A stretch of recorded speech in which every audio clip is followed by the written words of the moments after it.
ਬੂਥਾਂ ਦੇ ਕਾਬਲੇ ਹੋ ਜਾਂਦੇ ਆ। ਇਹ ਕਿਹੋ ਜਿਹੀ ਸ਼ਮੂਲੀਅਤ ਹੈ?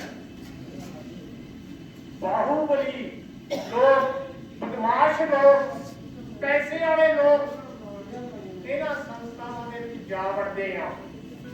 ਆਪਣੀਆਂ ਵੋਟਾਂ ਨੂੰ ਕੌਣ ਕੀ ਸਮਝਦਾ? ਹੁਣ ਤਾਂ ਪਿਛਲੇ ਸਾਲਾਂ 'ਚ ਜਦੋਂ ਦੀਆਂ ਮਸ਼ੀਨਾਂ ਚੱਲੀਆਂ, ਵੋਟ ਪਾਈ ਆ ਜਿਹਨੂੰ ਪਾਉਣੀ ਹੈ, ਕੰਟਰੋਲ ਕਰਕੇ ਵੋਟਾਂ ਹੋਣੀ ਅਸੀਂ ਇਹ ਹੈ ਜਮਹੂਰੀਅਤ। ਜਿਹਦਾ ਇੱਥੇ ਰੌਲਾ ਪਾਇਆ ਜਾ ਰਿਹਾ ਕਿ ਜਮਹੂਰੀਅਤ ਹੈ ਤੇ ਲੋਕ ਆਪਣੀ ਮਰਜ਼ੀ ਦੇ ਨਾਲ ਆਪਣੇ ਨੁਮਾਇੰਦੇ ਚੁਣਦੇ ਆ। ਇਹ ਜਮਹੂਰੀਅਤ ਹੈ ਜਿਹੜੀ ਆਪਾਂ ਦੇਖ ਰਹੇ ਹਾਂ। ਬਹੁਤੇ ਲੋਕ ਇਹ ਸਮਝਦੇ ਆ ਕਿ ਅਸੀਂ ਆਜ਼ਾਦ ਹੋ ਗਏ ਸੀ 47 ਦੇ ਵਿੱਚ। ਉਹ ਵੀ ਭੁਲੇਖਾ, ਆਪਾਂ ਆਜ਼ਾਦ ਨਹੀਂ ਹੋਏ। ਪਹਿਲਾਂ ਅੰਗਰੇਜ਼ਾਂ ਦਾ ਕੱਲਿਆਂ ਦਾ ਸੀਗਾ, ਹੁਣ ਕਿੰਨੇ ਹੀ ਸਾਮਰਾਜੀ ਮੁਲਕ ਸਾਡੇ ਦੇਸ਼ ਨੂੰ ਲੁੱਟਣ ਦੇ ਲਈ ਪੱਪਾ ਭਾਰ ਹੋਏ ਹੋਏ ਆ ਤੇ ਲੁੱਟੀ ਜਾ ਰਹੇ ਆ। ਪਹਿਲਾਂ ਇੱਕ ਲੁੱਟਦਾ ਸੀ, ਹੁਣ ਕਿੰਨੇ ਹੀ ਲੁੱਟਣ ਲੱਗ ਗਏ। ਇਹ ਸਾਮਰਾਜੀ ਜਿਹੜੇ ਪਹਿਲਾਂ ਮੁਲਕਾਂ ਦੇ ਉੱਤੇ ਆਪ ਸਰਕਾਰਾਂ ਚਲਾਉਂਦੇ ਸੀ, ਲੋਕਾਂ ਦਾ ਗੁੱਸਾ ਜਦੋਂ ਵਧਿਆ ਤਾਂ ਉਹਨਾਂ ਨੇ ਨੀਤੀ ਬਦਲ ਲਈ, ਮਤਲਬ ਪਰਦੇ ਪਿੱਛੇ ਰਹੀਏ ਪਰ ਲੁੱਟੀ ਜਾਈਏ। ਲੁੱਟ ਖਤਮ ਨਹੀਂ ਹੋਈ, ਆਜ਼ਾਦੀ ਨਹੀਂ ਆਈ, ਝੂਠੀ ਆਜ਼ਾਦੀ ਆਈ ਹੈ। ਜੇ ਉਸ ਸਮੇਂ ਸੱਚੀ ਆਜ਼ਾਦੀ ਆਈ ਹੁੰਦੀ ਤਾਂ ਅੰਗਰੇਜ਼ਾਂ ਦਾ ਜਿਹੜਾ ਪੈਸਾ ਇੱਥੇ ਲੱਗਿਆ ਸੀ ਇੱਥੇ ਜ਼ਬਤ ਕਰ ਲੈਣਾ ਸੀ। ਨਹੀਂ ਹੋਇਆ, ਸਮਝੌਤਾ ਹੋਇਆ, ਧੋਖਾ ਹੋਇਆ ਲੋਕਾਂ ਨਾਲ, ਕੋਈ ਆਜ਼ਾਦੀ ਨਹੀਂ ਮਿਲੀ। ਦੁਨੀਆ ਦੇ ਵਿੱਚ ਬਹੁਤ ਮੁਲਕਾਂ ਦੇ ਵਿੱਚ ਲਹਿਰਾਂ ਚੱਲੀਆਂ, ਲਟੇਰਿਆਂ ਨੂੰ ਢਾਇਆ। ਇੱਥੇ ਕਾਂਗਰਸਾਂ ਦੇ ਲੀਡਰ ਵੀ ਹੋਏ ਆ ਜਿਨ੍ਹਾਂ ਨੇ ਸਿਧਾਂਤ ਦਿੱਤੇ ਆ। ਮਾਰਕਸ ਦਾ ਨਾਮ ਤੁਸੀਂ ਸੁਣਿਆ, ਜਿਹਨੇ ਸੇਧ ਦਿੱਤੀ ਆ ਕਿਆ ਬੈਠਿਆ ਦੁਸ਼ਮਣ। ਜਦ ਤੱਕ ਇਹਨਾਂ ਨੂੰ ਨਹੀਂ ਢਾਉਂਦੇ ਉਹਨਾਂ ਕਿਹੜੇ ਰਾਜ ਬਣਦੇ ਰਾਜ ਨਹੀਂ ਬਦਲਦੇ। ਲੈਨਨ ਹੋਇਆ ਜਿਹਨੇ ਰੂਸ ਦੇ ਵਿੱਚ ਉਹਦੀ ਸੇਧ ਲੈ ਕੇ ਕ੍ਰਾਂਤੀਆਂ ਕੀਤੀਆਂ। ਚੀਨ 'ਚ ਮਾਓ ਹੋਇਆ ਜਿਹਨੇ ਇਹ ਰਾਜਪਾਲਤਾ ਕਰਕੇ ਮਜ਼ਦੂਰਾਂ ਕਿਸਾਨਾਂ ਦੀ ਸੱਤਾ ਸਥਾਪਿਤ ਕੀਤੀ ਹੈ। ਸੋ ਇਹ ਜਿਹੜੇ ਅਸੀਂ ਲੋਕ ਹੈ, ਸਾਡੀਆਂ ਜਥੇਬੰਦੀਆਂ, ਮੋਰਚਾ, ਅਸੀਂ ਜਦੋਂ ਨਾਰਾ ਮਾਰਦੇ ਹਾਂ ਕਿ ਬਾਈਕਾਟ ਕਰੋ ਤਾਂ ਇਸ ਦਾ ਅਸਰ ਜਨਤਾ ਦੇ ਜਾਂਦਾ। ਲੋਕ ਬਾਈਕਾਟ ਕਰਦੇ ਆ। 70% 75% ਵੋਟਾਂ ਪੈਂਦੀਆਂ ਹੋਣਗੀਆਂ, 25% ਨਹੀਂ ਪੈਂਦੀਆਂ, 2-4% ਸਾਡੇ ਕਿਸੇ ਤੋਂ ਰੁਕਦੇ ਹੋਣਗੇ। ਇਸ ਦਾ ਸਰਕਾਰ ਨੂੰ ਬੜੀ ਚਿੰਤਾ ਹੈ ਕਿ ਲੋਕ ਬਾਈਕਾਟ ਕਰ ਰਹੇ ਨੇ। ਬਾਈਕਾਟ ਦਾ ਮਤਲਬ ਹੈ ਇਸ ਪ੍ਰਬੰਧ ਤੋਂ ਬਾਗੀ ਹੋਣਾ। ਬਾਗੀਆਂ ਦੀ ਗਿਣਤੀ ਵੱਧ ਰਹੀ ਹੈ। ਸਰਕਾਰ ਉਸ ਗਿਣਤੀ ਨੂੰ ਘਟਾਉਣ ਲਈ ਵੀ ਯਾਰ ਲਾਈਨ 'ਚ ਤਾਂ ਲੱਗੋ, ਨੋਟਾਂ ਕੱਟ ਜੋ। ਆਪਣੇ ਵਿੱਚੋਂ ਵੀ ਕਈ ਕਹਿੰਦੇ ਹੋਣਗੇ ਵੀ ਜਥੇਬੰਦੀਆਂ ਇਹ ਕਹਿ ਰਹੀਆਂ ਕਿਸੇ ਪਾਰਟੀ ਨੂੰ ਵੋਟ ਨਹੀਂ ਪਾਉਣੀ, ਨੋਟੇ ਨੂੰ ਟੁਕ ਟੁਕ ਕਰ ਦੋ ਜਾ ਕੇ। ਪਰ ਸਾਡਾ ਵਿਚਾਰ ਹੈ ਨੋਟਾਂ ਵੀ ਨਹੀਂ ਲੱਗਣਾ। ਆਪਾਂ ਬਾਕੀ ਆਪਣੇ ਵਿੱਚ ਬਗਾਵਤ ਆਈ ਹੈ, ਉਸ ਬਗਾਵਤ ਨੂੰ ਆਪਾਂ ਕਾਇਮ ਰੱਖਣਾ ਤੇ ਉਸ ਬਗਾਵਤ ਦੀ ਚਿੰਗਾਰੀ ਨੂੰ ਲੋਕਾਂ ਦੇ ਵਿੱਚ ਹੋਰ ਚਲਾਉਣਾ ਹੈ। ਇਸ ਕਰਕੇ ਉਹ ਨੋਟੇ ਦੇ ਬਟਨ ਨੂੰ ਵੀ ਨਹੀਂ ਦਬਣਾ। ਜਿਹੜਾ ਰਾਜ ਹੈ ਸੱਤਾ, ਇਹਦਾ ਜਨਮ ਇਸ ਧਰਤੀ ਤੇ ਹੋਇਆ। ਜਦੋਂ ਮਨੁੱਖ ਪੈਦਾ ਹੋਇਆ ਉਦੋਂ ਕੋਈ ਸੱਤਾ ਨਹੀਂ ਸੀ। ਲੋਕ ਜੰਗਲਾਂ 'ਚ ਰਹਿੰਦੇ ਤੇ ਕੁਝ ਖਾਧਾ ਪੀਤਾ ਤੁਰੇ ਫਿਰਦੇ ਆ। ਇੱਕ ਸਮੇਂ ਉਸ ਸਮਾਜ ਤੋਂ ਬਾਅਦ, ਮੁੱਢਲੇ ਸਮਾਜ ਤੋਂ ਬਾਅਦ ਗੁਲਾਮਦਾਰੀ ਯੁੱਗ ਆਇਆ। ਗੁਲਾਮਦਾਰੀ ਯੁੱਗ ਦੇ ਵਿੱਚ ਜਿਹੜੇ ਸੀਗੇ, ਗਿਰਵਾਣੇ ਸੀਗੇ, ਉਹਨਾਂ ਨੇ ਕੁਝ ਗੁਲਾਮਾਂ ਨੂੰ ਗੁਲਾਮ ਬਣਾ ਲਿਆ ਤੇ ਸੱਤਾ ਦਾ ਜਨਮ ਹੋ ਗਿਆ। ਸੱਤਾ ਜਮਾਤਾਂ ਦੇ ਹੋਂਦ ਚਾਉ ਦੇ ਨਾਲ ਸੱਤਾ ਬਣਦੀ ਹੈ ਤੇ ਉਹ ਸੱਤਾ ਉਦੋਂ ਗੁਲਾਮਾਂ ਦੇ ਚਰਵਾਣੇ ਸੀਗੇ। ਹੌਲੀ ਹੌਲੀ ਸੱਤਾ ਇਹ ਹੋਰ ਵੱਡੀ ਹੁੰਦੀ ਗਈ, ਤਕੜੀ ਹੁੰਦੀ ਗਈ। ਅੱਜ ਸੱਤਾ ਕੌਣ ਹੈ? ਅੱਜ ਸੱਤਾ ਉਹ ਨੇ ਜਿਹੜੇ ਸਾਡੇ ਦੁਸ਼ਮਣ ਨੇ। ਉਹ ਦੁਸ਼ਮਣ ਕੌਣ ਹੈ? ਆਪਾਂ ਇਹ ਪਾਰਟੀਆਂ ਨੂੰ ਦੇਖੀ ਜਾਂਦੇ ਆ, ਇਹ ਤਾਂ ਜੱਪਰ ਨੇ, ਇਹ ਤਾਂ ਕਦੂਸੀਆਂ ਮਾਰਨ ਵਾਲੇ ਨੇ। ਸਾਡੇ ਦੁਸ਼ਮਣ ਨੇ ਸਾਮਰਾਜਵਾਦ। ਸਾਮਰਾਜਵਾਦ ਜਿਹਨੇ ਸਾਰੀ ਦੁਨੀਆ ਨੂੰ ਰੋਕਣ ਦੇ ਲਈ ਜਾਲ ਵਿਛਾਇਆ ਹੋਇਆ ਹੈ ਤੇ ਬਹੁਤ ਵੱਡਾ ਇੱਕ ਫੌਜੀ ਸਿਸਟਮ ਉਹਨੇ ਉਸਾਰਿਆ ਹੋਇਆ ਹੈ, ਜਿਹਦੇ ਜ਼ੋਰ ਤੇ ਉਹ ਦੁਨੀਆ ਨੂੰ ਲੁੱਟ ਰਿਹਾ ਹੈ। ਸਾਡਾ ਦੁਸ਼ਮਣ ਹੈ ਜ਼ਗੀਰਦਾਰ, ਵੱਡੇ ਵੱਡੇ ਜ਼ਮੀਨਾਂ ਦੇ ਮਾਲਕ। ਇੱਥੇ ਬਹੁਤ ਪੰਜਾਬ ਚ ਜ਼ਗੀਰਦਾਰ ਮੁੱਕੇ ਨਹੀਂ, ਇੱਥੇ ਵੀ ਹੈਗੇ ਆ, ਘੱਟ ਹੋਣਗੇ। ਪਰ ਜਿਹੜੇ ਦੂਜੇ ਸੂਬਿਆਂ ਪਰ ਨਰਸਿਮਹਾ ਦਾ ਪ੍ਰਧਾਨ ਮੰਤਰੀ ਨਹੀਂ ਹੈ, ਹਜ਼ਾਰਾਂ ਏਕੜ ਜ਼ਮੀਨ ਉਹਦੀ, ਤੇ ਉਹਨੂੰ ਆਪ ਨਹੀਂ ਪਤਾ ਮੇਰੀ ਜ਼ਮੀਨ ਕਿਹੜੀ ਹੈ। ਏਡੇ ਜ਼ਮੀਨਦਾਰ ਨੇ 11,000 ਏਕੜ ਦੱਸਦੇ ਉਹਦੀ ਜ਼ਮੀਨ ਹੈ। ਉਹ ਸਾਡੇ ਦੁਸ਼ਮਣ ਨੇ। ਸਾਡੇ ਦੁਸ਼ਮਣ ਨੇ ਅਡਾਨੀ, ਅੰਬਾਨੀ, ਦਲਾਲ, ਟਾਟੇ, ਬਿਰਲੇ। ਇਹ ਦੁਸ਼ਮਣ ਨੇ ਸਾਡੇ, ਜਿਹੜੇ ਸਾਡੇ ਲੋਕਾਂ ਨੂੰ ਲੁੱਟ ਰਹੇ ਨੇ। ਤਿੰਨ ਜਮਾਤਾਂ ਨੇ, 4 ਜਮਾਤਾਂ ਨੂੰ ਲੁੱਟ ਰਹੇ ਆ। ਉਹ 4 ਜਮਾਤਾਂ ਕੌਣ ਆ? ਸਾਡੇ ਮਜ਼ਦੂਰ ਜਮਾਤ, ਸਾਡੇ ਕਿਸਾਨ ਜਿਨ੍ਹਾਂ ਨੂੰ ਲੁੱਟ ਰਹੇ ਆ, ਮੱਧ ਵਰਗ, ਛੋਟੇ ਛੋਟੇ ਦੁਕਾਨਦਾਰਾਂ ਵਾਲੇ, ਛੋਟੇ ਛੋਟੇ ਨੌਕਰੀਆਂ ਕਰਨ ਵਾਲੇ, ਉਹਨਾਂ ਨੂੰ ਲੁੱਟ ਰਹੇ ਆ। ਤੇ ਤੀਜੇ ਨੇ ਕੌਮੀ ਸਰਮਾਏਦਾਰੀ, ਇੱਥੋਂ ਦੀ ਸਰਮਾਏਦਾਰੀ, ਹਿੰਦੁਸਤਾਨ ਦੀ, ਭਾਰਤ ਦੀ ਸਰਮਾਏਦਾਰੀ। ਆ ਲੁਧਿਆਣਾ ਸ਼ਹਿਰ ਹੈ, ਕਿੱਡਾ ਸੰਤੀ ਸ਼ਹਿਰ ਸੀਗਾ। ਗੋਬਿੰਦਗੜ੍ਹ, ਬਟਾਲਾ, ਅੰਮ੍ਰਿਤਸਰ, ਕਿੰਨੀ ਸੰਤ ਸੀਗੀ, ਇੱਥੋਂ ਦੇ ਲੋਕਾਂ ਨੇ ਉਸਾਰੀ ਸੀਗੀ। ਆਪਣੀਆਂ ਖੰਡ ਮਿੱਲਾਂ, ਆਪਣੀਆਂ ਕਟਾਈ ਮਿੱਲਾਂ ਤੁਹਾਡੀ ਖੇਤੀ ਤੇ ਨਿਰਭਰ ਹੋ ਕੇ ਉੱਠੀਆਂ ਸੀਗੀਆਂ। ਉਹ ਕਿਹਨੇ ਖਤਮ ਕਰਤੀਆਂ, ਕਿਹਨੇ ਖਾਲੀਆਂ? ਲੁਧਿਆਣੇ ਦੇ ਵਿੱਚ 28,000 ਸਨਅਤ ਆ ਪਿਛਲੇ ਸਮੇਂ 'ਚ ਬੰਦ ਹੋ ਗਈ। ਗੋਬਿੰਦਗੜ੍ਹ ਦੇ ਵਿੱਚ ਜਿਹੜਾ ਲੋਹੇ ਦਾ ਸ਼ਹਿਰ ਸੀਗਾ, ਉਹ ਚਿਮਨੀਆਂ ਤੋਂ ਧੂਆਂ ਨਿਕਲਣਾ ਬੰਦ ਹੋ ਗਿਆ।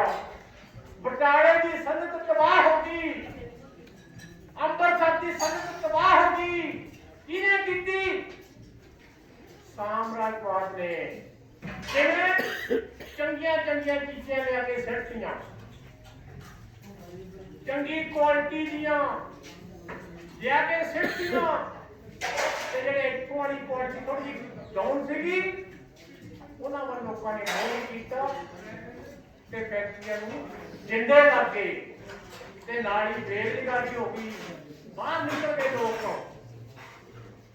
ਇਹ ਸਾਮਰਾਜ ਨੇ ਸਾਡੀ ਕੌਮੀ ਸਰਮਾਏਦਾਰੀ ਦਾ ਕਾਰੋਬਾਰ ਠੱਪ ਕਰ ਦਿੱਤਾ।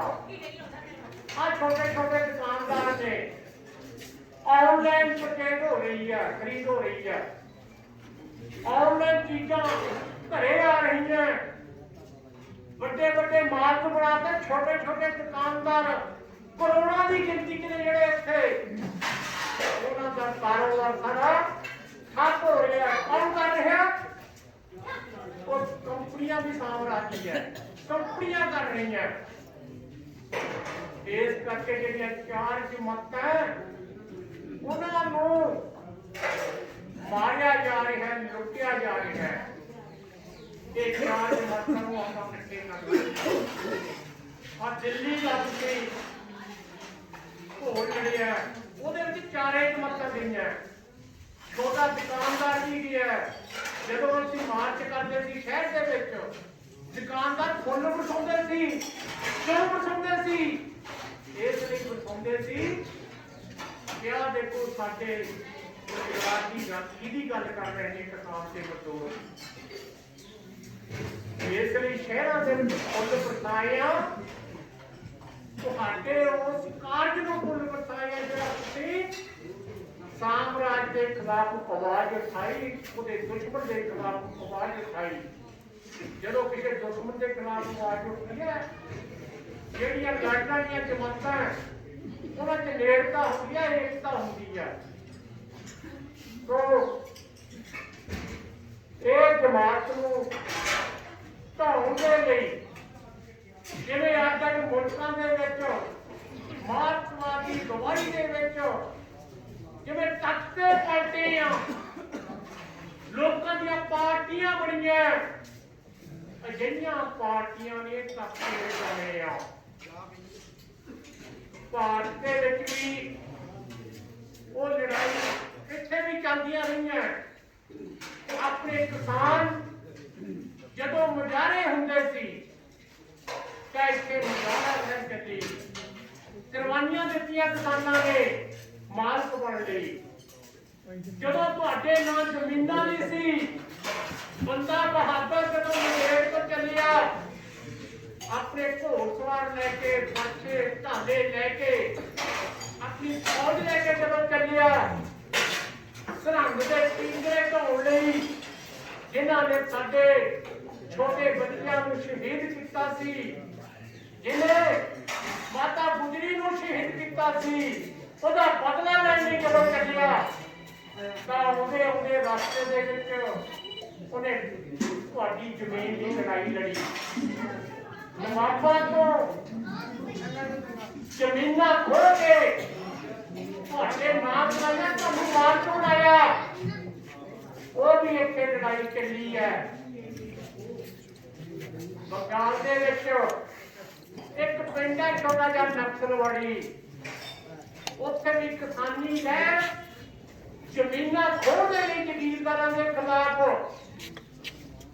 ਉਹਨਾਂ ਨੇ ਲਹਿਰ ਖੜੀ ਕੀਤੀ ਤੇ ਉਹਨਾਂ ਨੇ ਫੈਸਲਾ ਕੀਤਾ ਕਿ ਭਾਵੇਂ ਸਾਡਾ ਖੂਨ ਰੁੜ ਜਾਵੇ, ਜ਼ਮੀਨਦਾਰ ਨੂੰ ਬੋਲ ਦੇ ਨੇੜੇ ਨਹੀਂ ਆਉਣ ਦੇਣਾ। ਉਹ ਲੜੇ, ਉਹਨਾਂ ਨੇ ਦਾਣੇ ਨਹੀਂ ਚੁੱਕਣ ਦਿੱਤੇ, ਸ਼ਹੀਦੀਆਂ ਪਾਈਆਂ ਤੇ ਉਹਨਾਂ ਨੇ ਕਿਹਾ ਜ਼ਮੀਨ ਉਹਦੀ ਹੋਣੀ ਚਾਹੀਦੀ ਹੈ ਜਿਹੜਾ ਹਲ ਵਾਹੁੰਦਾ ਹੈ। ਇਹ ਹੋਏ ਲੜਾਈ ਲੜੇ। ਉਹ ਨਕਸਲਵਾੜੀ ਪਿੰਡ ਸੀਗਾ ਤੇ ਉਹ ਚਿੰਗਾੜੀ ਅਜਿਹੀ ਫੈਲੀ, ਚੀਨ ਤੱਕ ਤਾਰਾਂ ਖੜਕੀਆਂ। ਉਹਨਾਂ ਨੇ ਵੀ ਕਹਿਤਾ ਕਿ ਆਹ ਹੈ ਬਸੰਤ ਦੀ ਕੜਕ ਜਿਹਨੇ ਦੁਸ਼ਮਣਾਂ ਨੂੰ ਭੁੰਨ ਦੇਣਾ। ਉਹ ਲਹਿਰ ਚੱਲੀ ਤੇ ਸਰਕਾਰਾਂ ਆਪਣੇ ਦੇਸ਼ ਦੀਆਂ ਘਬਰਾ ਗਈਆਂ ਤੇ ਉਹਨਾਂ ਨੇ ਕਿਹਾ ਇਹ ਜਿਹੜੀ ਜ਼ਮੀਨਾਂ ਖੋਹ ਦੀ ਲੜਾਈ ਚੱਲ ਪਈ ਹੈ ਤੇ ਇਹਨੂੰ ਕਿਵੇਂ ਖਤਮ ਕਰੀਏ। ਜੰਦਰ ਕੋਈ ਭਾਸ਼ਣ ਨਹੀਂ ਦੇ ਗਿਆ ਨਾ ਲੋਵਾ ਭਾਵੇਂ ਮੂਰੇ ਕੱਟ ਉਹ ਕਹਿੰਦਾ ਵਜ਼ੀਰ ਕਰੋ ਮੈਨੂੰ ਜ਼ਮੀਨ ਦਾਨ ਕਰ ਦੋ। ਤੂੰ ਕਮਾਲ ਨੂੰ ਮੋਲਨ ਚਲਾਤਾ ਉਹਨੇ, ਕਹਿੰਦਾ ਮੈਂ ਥੋੜੇ ਥੋੜੇ ਇਹਨਾਂ ਨੂੰ ਵੰਡ ਦਿੰਦਾ। ਉਸ ਲਹਿਰ ਨੂੰ ਫੇਰ ਕਰਨ ਲਈ ਅਜਿਹੇ ਆਗੂਆਂ ਨੂੰ ਸਜਾ ਕੇ ਲੋਕਾਂ ਦੇ ਸਾਹਮਣੇ ਪੇਸ਼ ਕਰ ਦਿੱਤਾ। ਸੋ ਇਸੇ ਤਰ੍ਹਾਂ ਆਪਣੇ ਕਾਨੂੰਨ ਬਣਿਆ 17.5 ਏਕੜ ਦਾ। ਪੰਜਾਬ ਦੇ ਵਿੱਚ 16,66,000 ਏਕੜ ਜ਼ਮੀਨ ਉਸ ਦੇ ਮੁਤਾਬਕ ਫਾਲਤੂ ਹੋ ਗਈ ਕਿ 17.5 ਰੱਖ ਲਓ, ਜਿਹੜੀ 17 ਤੋਂ ਉੱਪਰ ਹੈ ਉਹ ਇਹ ਲੋ ਅਸੀਂ ਵੰਡਣੀ ਹੈ। ਕਾਨੂੰਨ ਕਾਹਦੇ ਕਰਕੇ ਬਣਿਆ? ਕਾਨੂੰਨ ਬਣਿਆ ਉਹ ਜਿਹੜੀਆਂ ਲਹਿਰਾਂ ਚੱਲੀਆਂ, ਹਥਿਆਰਬੰਦ ਲਹਿਰਾਂ ਚੱਲੀਆਂ, ਉਹਨਾਂ ਦੇ ਖਿਲਾਫ ਕਰਕੇ ਜਿਹੜੇ ਕਾਨੂੰਨ ਬਣੇ। ਪਿੱਛੇ ਦੇ ਮਜ਼ਦੂਰ ਜਥੇਬੰਦੀਆਂ ਲੜ ਰਹੀਆਂ ਸੀ, ਬਲਾਕ ਦੀ ਮੰਗ ਕਰ ਰਹੀਆਂ ਸੀ।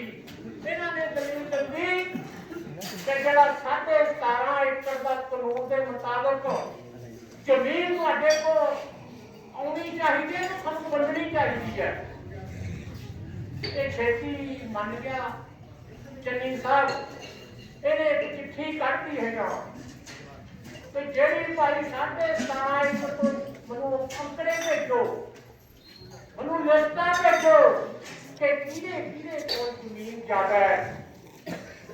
ਇਹ 17.5 ਏਕੜ ਤੋਂ ਤੇ ਚੰਨੀ ਨੂੰ ਉਦੋਂ ਹੀ ਜਿਹੜੀਆਂ ਜਮਾਤਾਂ ਰਾਜ ਕਰਦੀਆਂ ਅੱਖਾਂ ਉਠਾਈਆਂ, ਉਹਨੂੰ ਕੀ ਕਰਤਾ ਤੇ ਫਿਰ ਮੇਰਾ ਥੋੜੇ ਚਿਰ ਕੀ ਉਹਨੇ ਉਹ ਜਿਹੜਾ ਸਰਕੂਲਰ ਕੱਢਿਆ ਸੀਗਾ ਖੇਡਾਂ ਉਦੋਂ ਹੀ ਵਾਪਸ ਲੈ ਲਿਆ।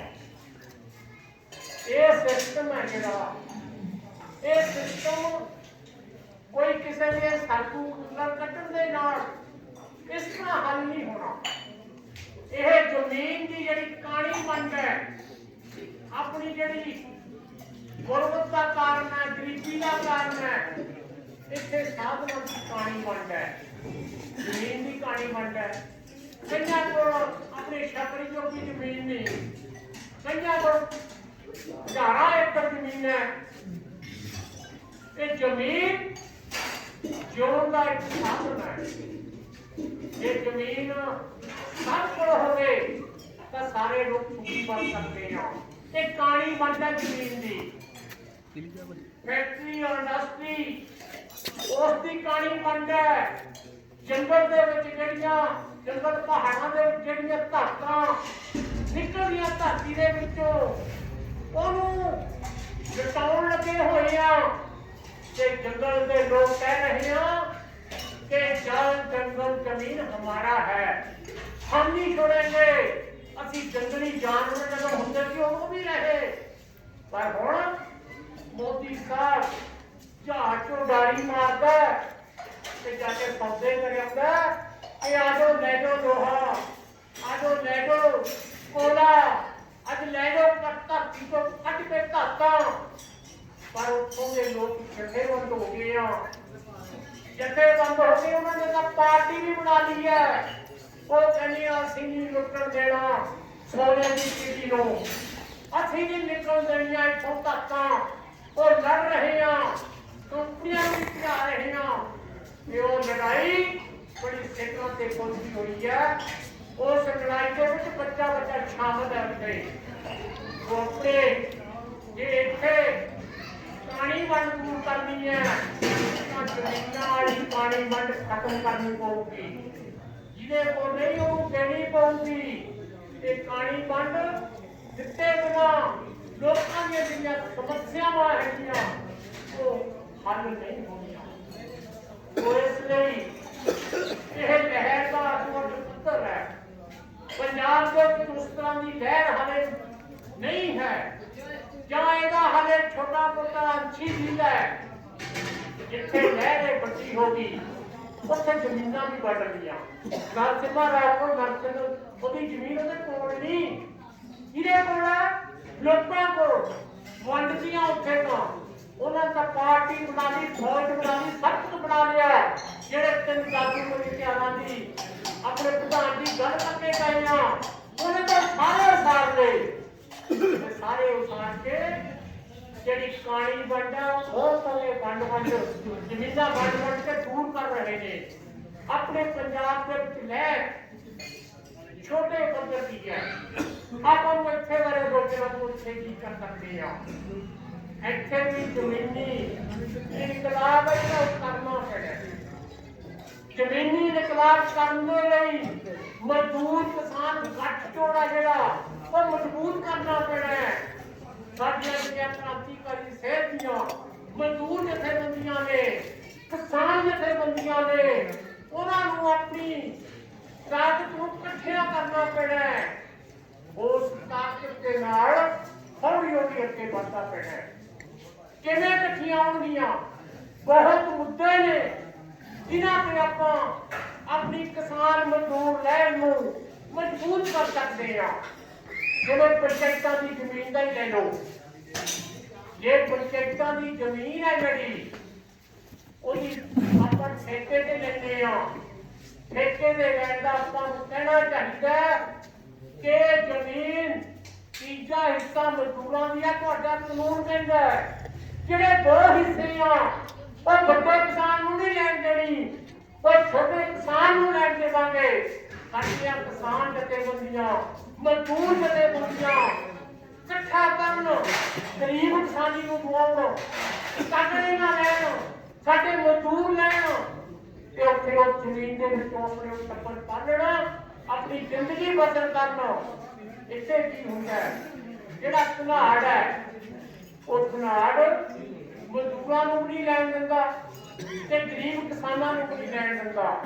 ਇਹ ਲੜਾਈ ਸਾਂਝੀ ਹੈ, ਜੇ ਸਾਂਝੇ ਲੜਾਂਗੇ ਤਾਂ ਜਿਹੜੀ ਸਾਡੀ ਏਕਤਾ ਹੈ ਕਿਸਾਨਾਂ ਤੇ ਮਜ਼ਦੂਰਾਂ ਦੀ ਉਹ ਹੋਰ ਪੱਕੀ ਹੋਊਗੀ। ਸਾਡੇ ਕਿਸਾਨ ਕਰਜ਼ੇ ਥੱਲੇ ਦੱਬੇ ਹੋਏ ਨੇ, ਸਾਡੇ ਮਜ਼ਦੂਰ ਵੀ ਕਰਜ਼ੇ ਥੱਲੇ ਦੱਬੇ ਹੋਏ ਨੇ। ਮਜ਼ਦੂਰਾਂ ਤੋਂ ਤਾਂ ਥੋੜਾ ਜਿਹਾ ਕਰਜ਼ਾ ਵੀ ਨਹੀਂ ਉਤਰਦਾ, ਕਿਉਂਕਿ ਇਹਨਾਂ ਨੂੰ ਫਾਈਨੈਂਸ ਕੰਪਨੀਆਂ ਤੋਂ ਵਿਆਜ ਵੱਧ ਦੇਣਾ ਪੈਂਦਾ ਇਹਨਾਂ ਨੂੰ। ਇਸ ਕਰਕੇ ਇਸ ਗਤੀ ਗੇਟ ਤੋਂ ਨਹੀਂ ਨਿਕਲ ਰਹੇ, ਕਿਸਾਨ ਵੀ ਨਹੀਂ ਨਿਕਲ ਰਹੇ। ਸੋ ਇਹ ਲਹਿਰ ਇਕੱਠੀ ਉੱਠਣੀ ਚਾਹੀਦੀ ਹੈ ਕਿਸਾਨਾਂ ਮਜ਼ਦੂਰਾਂ ਦੀ ਕਿ ਕਰਜ਼ੇ ਤੇ ਲੀਕ ਫੇਰੋ, ਸਰਕਾਰ ਨਾਲ ਲੜਾਂਗੇ। ਪਰ ਇੱਕ ਵਾਰ ਮੈਨੂੰ ਨੇਪਾਲੀ ਸੁਣਾ ਰਹੇ ਸੀ, ਉਹਨਾਂ ਨੇ ਵੀ ਕ੍ਰਾਂਤੀ ਦੀ ਲੜਾਈ ਨੂੰ ਕਾਫੀ ਦੂਰ ਲੈ ਗਏ, ਭਾਵੇਂ ਅੱਜ ਕੱਲ ਫਿਸਲ ਗਏ। ਕਹਿੰਦੇ ਅਸੀਂ ਇੱਕ ਡੇਟ ਦੇਤੀ ਕਿ ਕਿਸਾਨਾਂ ਮਜ਼ਦੂਰਾਂ ਨੂੰ ਕਰਜ਼ੇ ਤੋਂ ਮੁਕਤ ਕਰਨਾ। ਮੈਂ ਕਿਹਾ ਕਿਵੇਂ ਕੀਤਾ? ਕਹਿੰਦਾ ਸਾਡੇ ਕੋਲ ਤਾਂ ਫੌਜ ਹੈ, ਅਸੀਂ ਤਾਂ ਚੱਕ ਲਏ ਗਈਆਂ ਅੱਗੇ ਢੇਰ ਲਾਤੇ, ਫੇਰ ਦੀ ਸੀਕ ਕਹਿੰਦਾ ਮਾਫ ਹੈ ਸਾਰਿਆਂ ਦਾ। ਆਵੇ ਕਿਹੜਾ ਹੁੰਦਾ ਇਹਨਾਂ ਤੋਂ ਮੰਗਣਾ? ਜਦੋਂ ਇਹੋ ਜਿਹੀਆਂ ਲਹਿਰਾਂ ਹੁੰਦੀਆਂ ਤਾਂ ਇਹਨਾਂ ਦੀਆਂ ਬੰਝਾਂ ਨੂੰ ਵੀ ਅੱਗਾਂ ਲੱਗ ਜਾਂਦੀਆਂ। ਸੋ ਇਸ ਲਈ ਆਪਾਂ ਨੂੰ ਆਪਣੀ ਮਜ਼ਦੂਰ ਕਿਸਾਨ ਤਾਕਤ ਨੂੰ ਤਕੜਿਆ ਕਰਨ ਦੇ ਲਈ, ਇਹਨੂੰ ਮਜ਼ਬੂਤ ਕਰਨ ਦੇ ਲਈ ਇਹ ਕਰਜ਼ਾ ਮੁਕਤੀ ਕੋਈ ਭਾਵੇਂ ਮੋਰਚਾ ਬਣਾ ਲਓ, ਇਹ ਸਾਂਝੇ ਲੜਨਾ ਚਾਹੀਦਾ। ਫਿਰ ਇਹ ਸਾਂਝਾ ਹੀ ਤੁਹਾਡੇ ਉਸ ਏਕਤਾ ਨੂੰ ਮਜ਼ਬੂਤ ਕਰਨਗੀਆਂ। ਸੋ ਜਿਹੜੀ ਆਪਣੇ 17.5 ਏਕੜ ਤੋਂ ਵਾਧੂ ਜ਼ਮੀਨ ਪੰਜਾਬ ਦੀ 16,66,000 ਏਕੜ ਥੋੜੀ ਨਹੀਂ ਹੁੰਦੀ, 1.5 ਕਿੱਲਾ ਹਰ ਪੰਜਾਬ ਨੂੰ ਆ ਜਾਣਾ। ਇਹ ਲੜਾਈ ਵੀ ਲੜਨੀ ਚਾਹੀਦੀ ਹੈ ਤੇ ਜਿਹੜੀ ਜ਼ਮੀਨ ਤੁਹਾਡੇ ਹੀ ਕਾਨੂੰਨ ਕਹਿੰਦਾ ਹੈ, ਅਸੀਂ ਕਾਨੂੰਨ ਦੇ ਦਾਇਰੇ ਤੋਂ ਬਾਹਰ ਨਹੀਂ ਜਾ ਰਹੇ, ਕਾਨੂੰਨੀ ਜੰਗਾਂ ਲੜ ਰਹੇ ਹਾਂ। ਉਹ ਜਿਹੜੀ ਇੰਨੀ ਜ਼ਮੀਨ ਪਈ ਹੈ ਉਹਨੂੰ ਜ਼ਬਤ ਕਰੋ ਤੇ ਵੰਡੋ ਜਿਨ੍ਹਾਂ ਕੋਲ ਨਹੀਂ। ਜੇ ਇਹ ਲਹਿਰਾਂ ਮਜ਼ਦੂਰ ਲਹਿਰ ਤੇ ਕਿਸਾਨ ਲਹਿਰ ਇਸ ਤਰ੍ਹਾਂ ਦੇ ਕਦਮ ਚੱਕੂਗੀ ਤਾਂ ਜਿਹੜੀ ਆਪਾਂ ਜਨਈ ਇਨਕਲਾਬੀ ਲਹਿਰ ਦੀ ਲੜਾਈ ਲੜਨੀ ਹੈ ਉਹਦੇ ਲਈ ਭੋਏ ਬਹੁਤ ਮਜ਼ਬੂਤ ਹੋਊਗੀ ਤੇ ਆਪਾਂ ਜਿਹੜੀ ਜਨਈ ਇਨਕਲਾਬੀ ਲਹਿਰ ਨੂੰ ਫਤਿਹ ਕਰਨਾ। ਇਹ ਦੋ ਜਮਾਤਾਂ, ਇਹਦੇ ਵਿੱਚ ਤੀਜਾ ਵਰਗ, ਮੱਧ ਵਰਗ, ਕੌਮੀ ਸਰਮਾਏਦਾਰੀ, ਜਿਹੜੇ ਕਿ ਦੁਖੀ ਨੇ ਸਾਮਰਾਜੀਆਂ ਤੋਂ, ਜਾਗੀਰਦਾਰਾਂ ਤੋਂ, ਹੌਲੀ ਹੌਲੀ ਉਹਨਾਂ ਜਮਾਤਾਂ ਨੇ ਵੀ ਤੁਹਾਡੇ ਨਾਲ ਆਉਣਾ ਤੇ ਜਿਹੜੀ ਹੈਗੀ ਆ ਉਥਲ ਪੁੱਤਰ ਹੋਣੀ ਆ। ਫਿਰ ਇਹਨਾਂ ਲੋਕਾਂ ਦੇ ਵਿੱਚੋਂ ਜਿਹੜੀ ਪਾਰਟੀ ਵੀ ਉਸੇ ਆਊਗੀ ਜਿਹੜੀ ਕਹੂਗੀ ਮੈਂ ਕਰਦੀਆਂ ਦਵਾਈ, ਉਹ ਕਹੂਗੀ, ਉਹ ਵੀ ਐਲਾਨ ਕਰਨਗੇ ਅਸੀਂ ਕੀ ਕਰਾਂਗੇ। ਉਹਨਾਂ ਦੇ ਐਲਾਨ ਆਪਾਂ ਸੁਣਾਂਗੇ, ਉਹਨਾਂ ਦੇ ਐਲਾਨ ਦੇ ਚੰਗੇ ਲੱਗਣਗੇ ਤਾਂ ਲੋਕ ਉਹਨਾਂ ਨੂੰ ਸਾਥ ਦੇਣਗੇ। ਉਹ ਐਲਾਨ ਕਿਹੋ ਜਿਹੇ ਮੋਰਚਾ ਕੀਤਾ ਤਾਂ ਕਿਹੋ ਜਿਹੇ ਐਲਾਨ ਹੋਣਗੇ? ਉਹ ਹੋਣਗੇ ਸਾਡੀਆਂ ਕੌਮੀਅਤਾਂ ਅੱਡ-ਅੱਡ ਜੰਗ ਲੜ ਰਹੀਆਂ ਭਾਰਤ ਦੀ ਹਕੂਮਤ ਦੇ ਖਿਲਾਫ। ਉਹ ਚਾਹੁੰਦੀਆਂ ਅਸੀਂ ਅੱਡ ਹੋਣਾ, ਜੰਮੂ ਕਸ਼ਮੀਰ ਵਾਲੇ ਅੱਡ ਹੋਣ ਨੂੰ ਕਹਿੰਦੇ ਆ। ਇੱਧਰ ਮੇਘਾਲਿਆ, ਤ੍ਰਿਪੁਰਾ, ਮੇਘਾਲਿਆ ਤੇ ਉੱਧਰਲੇ ਜਿਹੜੇ ਸੂਬੇ ਨੇ ਅਸਾਮ ਵਗੈਰਾ, ਉਹ ਕਹਿੰਦੇ ਅਸੀਂ ਅੱਡ ਹੋਣਾ। ਪਰ ਮੋਦੀ ਹੋਣੀ ਕੀ ਕਹਿੰਦੇ? ਉਹਨਾਂ ਨੇ ਫੌਜਾਂ ਲਾਤੀਆਂ, ਤੁਹਾਨੂੰ ਕਰਾਉਂਦੇ ਆ ਰੱਦ, ਉਹਨੂੰ ਕਰਾਉਂਦੇ ਆ ਅਲੱਗ। ਉਹਨਾਂ ਨੇ ਫੌਜਾਂ ਲਾਤੀਆਂ, ਲੱਖਾਂ ਲੋਕਾਂ ਦਾ ਖੂਨ ਵਹਾਤਾ। ਅਲੱਗ ਹੋਣ ਨਾਲ ਭਲਾ ਕੀ ਹੋ ਜਾਊਗਾ? ਉਹਨਾਂ ਨੂੰ ਕਹਿ ਦੋ ਠੀਕ ਆ ਭਰਾਵੋ ਅਲੱਗ ਹੋ ਜਾਓ, ਪਰ ਜਿਹੜਾ ਆਪਣੇ ਵਿਦੇਸ਼ੀ ਨੀਤੀਆਂ ਜਿਹੜਾ ਆ ਪੈਸਾ ਚੱਲਦਾ ਆਪਣਾ ਇਹ ਇੱਕ ਤਰ੍ਹਾਂ ਹੀ ਨਾ ਬਾਕੀ ਤੁਸੀਂ ਨਾ ਕਹੋ ਕੋਈ ਇੱਕ ਤਾਂ ਹੋਰ ਚੀਜ਼ ਇਕੱਠੀ ਰੱਖ ਸਕਦੇ ਹੋ ਪਰ ਉਹ ਲੱਗ ਨਹੀਂ ਕਰ ਰਹੇ ਉਹ ਬੰਦੂਕ ਦੇ ਜ਼ੋਰ ਦੇ ਨਾਲ ਇੱਥੋਂ ਦੀਆਂ ਕੌਮਾਂ ਨੂੰ ਕੌਮੀਅਤਾਂ ਨੂੰ ਇਹਨਾਂ ਨੇ ਡਰਾ ਕੇ ਰੱਬਰਾਂ ਦੇ ਨਾਲ ਅਲੱਗ ਹੋਣ ਤੋਂ ਰੋਕਿਆ ਹੋਇਆ ਹੈ ਉਹ ਪਾਰਟੀ ਜੇ ਕੋਈ ਆਈ ਉਹ ਕਹੂਗੀ ਅਸੀਂ ਰੱਦ ਕਰਦੇ ਹਾਂ ਤਾਂ ਕੌਮਾਂ ਨੇ ਉਦੋਂ ਹੀ ਉਹਨਾਂ ਕੌਮਾਂ ਨੇ ਉਦੋਂ ਹੀ ਕਹਿਣਾ ਜਿੰਦਾਬਾਦ ਅਸੀਂ ਵੀ ਤੁਹਾਡੇ ਨਾਲ ਆ ਧਰਮ ਦਾ ਮਾਮਲਾ ਵੇਖ ਲਓ ਗੋਲਕਾਂ ਨੂੰ ਕਿਵੇਂ ਚੰਬੜੇ ਆ ਗੋਲਕਾਂ ਦੀ ਮਾਇਆ ਨੂੰ ਵਿੱਚ ਵਰਤ ਰਹੇ ਆ ਧਰਮ ਨੂੰ ਆਪਣੇ ਮੁਤਾਬਕ ਵਰਤ ਰਹੇ ਆ ਉਹ ਪਾਰਟੀ ਨੂੰ ਵੀ ਧਰਮ ਦਾ ਨਿੱਜੀ ਮਾਮਲਾ ਹੈ ਇਹ ਧਰਮ ਦੇ ਵਿੱਚ ਪੋਲਿਟਿਕਸ ਬੰਦ ਕਰੋ ਇਹਨੂੰ ਧਰਮ ਨੂੰ ਧਰਮ ਰਹਿਣ ਦਿਓ ਜੇ ਦੀ ਕੋਈ ਆਮਦਨ ਹੈ ਉਹ ਇੱਥੇ ਇਹ ਕਮੇਟੀਆਂ ਲੋਕ ਭਲਾਈ ਤੇ ਲਾਉਣ ਉਹ ਇਹ ਕਹਿਣਗੇ ਉਹ ਇਹ ਕਹਿੰਦੇ ਆ ਸਵਾਦ ਆ ਗਿਆ ਬਾਦਲ ਹੁਣ ਤੱਕ ਉਹਨਾਂ ਕਮਾਈਆਂ ਨੂੰ ਵਰਤਦਾ ਰਿਹਾ ਇਹ ਅਜਿਹਾ ਨਾਰਾ ਦੇਣਗੇ ਉਹ ਨਾਰਾ ਦੇਣਗੇ ਅਸੀਂ ਮਜ਼ਦੂਰਾਂ ਕਿਸਾਨਾਂ ਜਿਹੜੀ ਆਪਣੀ ਖੇਤੀ ਹੈ ਇਹ ਖੇਤੀ ਨੂੰ ਸਾਮਰਾਜ ਤੋਂ ਮੁਕਤ ਕਰਾਉਣਾ ਹੈ ਆ ਸਾਮਰਾਜ ਦੀਆਂ ਜਿਹੜੀਆਂ ਦਵਾਈਆਂ ਆਉਂਦੀਆਂ ਬੀਜ ਆਉਂਦੇ ਆ ਅਸੀਂ ਉਹਨਾਂ ਦੇ ਦਰਵਾਜ਼ੇ ਬੰਦ ਕਰਨੇ ਆ ਅਸੀਂ ਇੱਥੇ ਡਿਵੈਲਪ ਕਰਾਂਗੇ ਜੇ ਸਾਨੂੰ ਕਿਸੇ ਚੀਜ਼ ਦੀ ਲੋੜ ਹੈ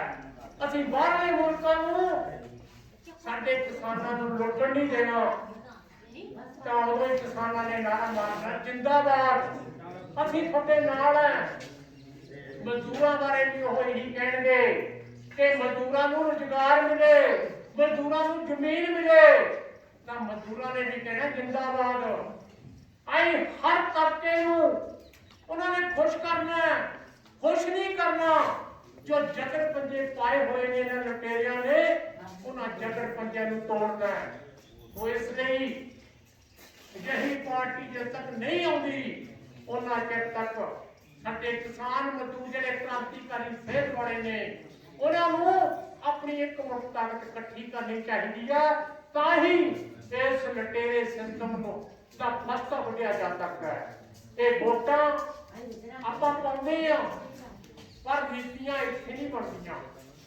ਜਿਹੜੀਆਂ ਨੀਤੀਆਂ ਕਿਸਾਨਾਂ ਦੀਆਂ ਬਣਦੀਆਂ ਮਜ਼ਦੂਰਾਂ ਦੀਆਂ ਕਾਨੂੰਨ ਰੱਦ ਕਰਨ ਦੀਆਂ ਬਣਦੀਆਂ ਉਹ ਬਾਰਡਰੋਂ ਪਾਰ ਬਣਦੀਆਂ ਜਿਹੜੀ ਸੰਸਾਰ ਵਪਾਰ ਸੰਸਥਾ ਹੈ ਤੇ ਉੱਥੇ ਪਾਸ ਹੁੰਦੀਆਂ ਭਾਰਤ ਨੂੰ ਵੀ ਉਹਦਾ ਮੈਂਬਰ ਬਣਾਇਆ ਹੋਇਆ ਹੈ ਆਪਾਂ ਨੂੰ ਹਰੇ ਆਵਾਜ਼ ਉਠਾਉਣੀ ਚਾਹੀਦੀ ਹੈ ਕਿ ਭਾਰਤ ਨੂੰ ਉਸ ਸੰਸਥਾ ਦੇ ਵਿੱਚ ਜਿਹੜੀ ਲੁਟੇਰੀ ਹੈ ਦੁਨੀਆ ਨੂੰ ਲੁੱਟਣ ਦੇ ਲਈ ਬਣੀ ਹੋਈ ਹੈ ਉਸ ਸੰਸਥਾ ਤੋਂ ਭਾਰਤ ਬਾਹਰ ਆਵੇ ਕਿਉਂਕਿ ਉਹ ਨੀਤੀਆਂ ਦੇ ਉੱਤੇ ਲਾਗੂ ਹੁੰਦੀਆਂ ਉਹ ਕਹਿੰਦੀਆਂ ਇੰਝ ਕਰੋ ਮਜ਼ਦੂਰਾਂ ਨੂੰ ਜਿਹੜਾ ਇੱਕ ਇੰਸਪੈਕਟਰੀ ਰਾਜ ਚੱਲਦਾ ਸੀ ਬਿਆਨ ਦੇ ਦਿੱਤਾ ਇੰਸਪੈਕਟਰੀ ਰਾਜ ਖਤਮ ਉਹ ਕੀ ਸੀ ਉਹ ਫੈਕਟਰੀ ਜਿਹੜਾ ਧੱਕਾ ਧੜਾ ਹੁੰਦਾ ਸੀ ਉਹ ਜਾ ਕੇ ਇੰਸਪੈਕਟਰ ਚੈੱਕ ਕਰਦਾ ਸੀ ਉਹ ਬੰਦ ਹੀ ਕਰਤਾ 4 ਕੋਡ ਬਣਾਤੇ 44 45 ਜਿਹੜੇ ਮਜ਼ਦੂਰਾਂ ਦੇ ਕਾਨੂੰਨ ਤੇ ਉਹ ਮਿੱਟੀ ਕਰਤੇ ਖਤਮ ਕਰਤੇ ਸੋ ਇਸ ਲਈ ਜਿਹੜੇ ਹੈਗੇ ਆ ਉਹ ਜਿਹੜੀ ਹੈਗੀ ਸੰਸਾਰ ਵਪਾਰ ਸੰਸਥਾ ਵਰਲਡ ਬੈਂਕ ਕੌਮਾਂਤਰੀ ਮੁਦਰਾ ਕੋਸ਼ ਜਿਹੜੀਆਂ ਇੰਟਰਨੈਸ਼ਨਲ ਸੰਸਥਾਵਾਂ ਜਿਨ੍ਹਾਂ ਤੇ ਕਬਜ਼ਾ ਅਮਰੀਕਾ ਦਾ ਉੱਥੇ ਫੈਸਲੇ ਹੋ ਰਹੇ ਨੇ ਆਪਾਂ ਲੜਾਈ ਲੜੀਏ ਤੇ ਨਾਤਾ ਤੋੜੋ ਉਹਨਾਂ ਨਾਲੋਂ ਹਲੇ ਇਹ ਲੜਾਈ ਲੜੀਏ ਤੇ ਇੱਕ ਦਿਨ ਜਦੋਂ ਲੋਕਾਂ ਦੀ ਕੋਈ ਪਾਰਟੀ ਆ ਜੂਗੀ ਇਹ ਨਾਤੇ ਵੀ ਟੁੱਟ ਜਾਣਗੇ ਲੋਕ ਖੁਸ਼ਹਾਲ ਵੀ ਹੋ ਜਾਣਗੇ ਇਨਕਲਾਬ ਜਿੰਦਾਬਾਦ ਵੀ ਹੋ ਜਾਏਗਾ ਇਹਨਾਂ ਕਹਿਣਾ ਹੋਇਆ ਧੰਨਵਾਦ ਜੈ ਸ਼੍ਰੀ ਰਾਮ ਦੇ ਪ੍ਰਭੂ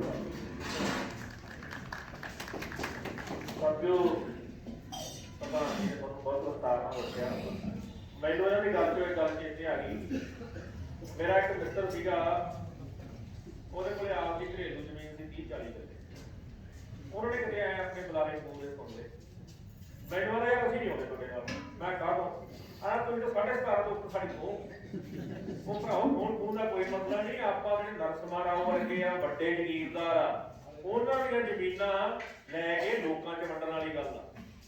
ਸੋ ਸਾਡੇ ਵਿਰੋਧੀ ਕਈ ਵਾਰੀ ਇਸ ਗੱਲ ਨੂੰ ਸਾਡੇ ਉਲਟ ਭਟਕਾਉਂਦੇ ਆ। ਦੂਸਰੀ ਗੱਲ ਜਿਹੜੀ ਕਿਸਾਨ ਜਥੇਬੰਦੀਆਂ, ਤੁਸੀਂ ਇੱਕ ਗੱਲ ਦੇਖੋ, ਬੇਸ਼ੱਕ ਕਹਿ ਰਹੇ ਆ ਵੀ ਯਾਰ ਤੁਸੀਂ ਵੋਟਾਂ 'ਚ ਖੜੋ, ਕਿਸਾਨ ਜਥੇਬੰਦੀਆਂ ਖੜੀਆਂ ਹੋ, ਪਰ ਤੁਸੀਂ ਇੱਕ ਗੱਲ ਗੌਰ ਨਾਲ ਦੇਖੋ ਵੀ ਜਿੰਨੀਆਂ ਲੜਨ ਵਾਲੀਆਂ ਸੀ ਕਿਸਾਨ ਜਥੇਬੰਦੀਆਂ ਜਾਂ ਲਗਾਤਾਰ ਸੰਘਰਸ਼ਾਂ ਚ ਰਹੀਆਂ ਸੀ, ਉਹਨਾਂ ਚੋਂ ਇੱਕ ਵੀ ਵੋਟਾਂ ਜਿੱਤੇ, ਇੱਕ ਵੀ। ਜਿਹੜੀਆਂ ਵੱਡੀਆਂ ਪੁਰਾਣੀਆਂ ਜਥੇਬੰਦੀਆਂ ਵਾ, ਗਏ ਕੌਣ? ਉਹ ਬੰਦੇ ਗਏ ਜਿਹੜੇ ਕਿਤੇ ਨਾ ਕਿਤੇ ਪਹਿਲਾਂ ਹੀ ਲਾਲਾਂ ਡੇਗੀ ਬੈਠੇ ਸੀਗੇ ਕਿ ਅਸੀਂ ਇੱਕ ਨਾ ਇੱਕ ਦਿਨ ਇਹ ਚੋਂ ਫਾਇਦਾ ਕੱਟਾਂਗੇ। ਹੁਣ 750 ਬੰਦਾ ਸਾਡਾ ਸ਼ਹੀਦ ਹੋ ਗਿਆ, ਵੱਡਾ ਅੰਦੋਲਨ ਲੜ ਲਿਆ, ਅਸੀਂ ਬਹੁਤ ਕੁਝ ਕਰੋੜਾਂ ਰੁਪਈਆ ਖਰਚਤਾ। ਉਹਦੇ ਤੋਂ ਜਿਹੜਾ ਮੁੱਲ ਵੱਟਣ ਦੇ ਰਾਹ ਤੁਰ ਪਏ ਰਾਜੇ ਵਾਲੇ, ਕਿਉਂਕਿ ਪਿਛਲੀ ਵਾਰੀ ਇਹ ਉਧਰ ਆਮ ਆਦਮੀ ਨੇ ਜਾ ਕੇ ਇਹਨੇ ਟਰਾਈ ਕੀਤੀ, ਉਦੋਂ ਪਹਿਲਾਂ ਅਕਾਲੀਆਂ ਨੇ ਟਰਾਈ ਕੀਤੀ। ਤੇ ਜਾਂ ਕੁਛ ਮੈਂ ਤੁਹਾਨੂੰ ਨਾਂ ਲੈਂਦਾ, ਤੁਸੀਂ ਇਸ ਤੋਂ ਪਹਿਲਾਂ ਆਪਾਂ ਜੋਗਿੰਦਰ ਗਰਾਹਾਂ ਬਾਰੇ ਸੁਣਿਆ ਸੀ ਵੀ ਜੋਗਿੰਦਰ ਗਰਾਹਾਂ ਵੀ ਹੈਗਾ ਆਗੂ, ਟਿਕਾਉਂਦੇ ਵਾਲਿਆਂ ਬਾਰੇ ਸੁਣਿਆ ਸੀ, ਸੁਖਪੁਰ ਵਾਲਿਆਂ ਬਾਰੇ ਸੁਣਿਆ ਸੀ।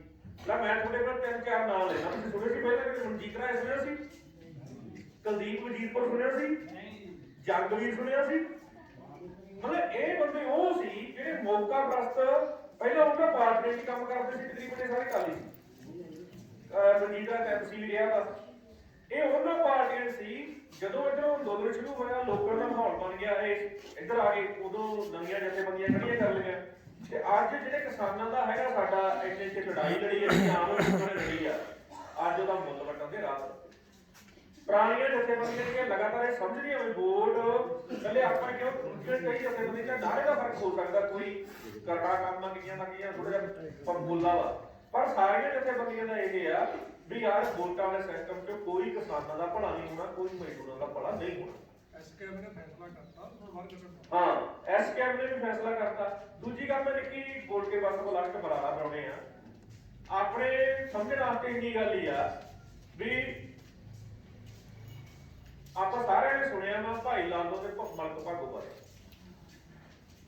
ਭਾਈ ਲਾਲੋ ਆਪਾਂ ਹੈਗੇ ਆ 90% 95%, ਮਲਕ ਭਾਗੋ 4-5% ਆ। ਪਰ ਹੁਣ 4-5% ਬੰਦੇ ਜਾਂ ਇਦੋਂ ਥੋੜੇ ਬੰਦੇ 90% ਨੂੰ ਕੰਟਰੋਲ ਕਿਵੇਂ ਕਰਕੇ ਰੱਖਣ, ਉਹਨਾਂ ਨੂੰ ਆਪ ਦੇ ਅਨੁਸਾਰ ਵਰਤਣ ਕਿਵੇਂ, ਇਸ ਕਰਕੇ ਉਹਨਾਂ ਨੇ ਸਿਸਟਮ ਬਣਾ ਲਿਆ ਵੋਟਾਂ ਵੀ ਇਹ ਬੋਲਣ ਨਾ, ਜੇ ਕਿਸੇ ਸਰਕਾਰ ਖਿਲਾਫ ਗੁੱਸਾ ਵੀ ਆ, ਕੋਈ ਕਿਸੇ ਸਰਕਾਰ ਤੋਂ ਇਹ ਵਰਜਨ ਵੀ ਆ, ਤੇ ਉਦੋਂ ਇਹਨਾਂ ਨੂੰ ਕਹਿਦਾ ਕਰੀਏ ਯਾਰ ਇਹ ਚੰਗਾ ਤੇ ਫਿਰ ਆਹ ਲੈ ਆਓ, ਨਵਾਂ ਲੈ ਆਓ, ਵੋਟਾਂ ਪਾ ਲਓ। ਮੁੜ ਕੇ ਕਹਿਦਾ ਕਰਕੇ ਤੁਸੀਂ ਆਪ ਹੀ ਚੁਣਿਆ।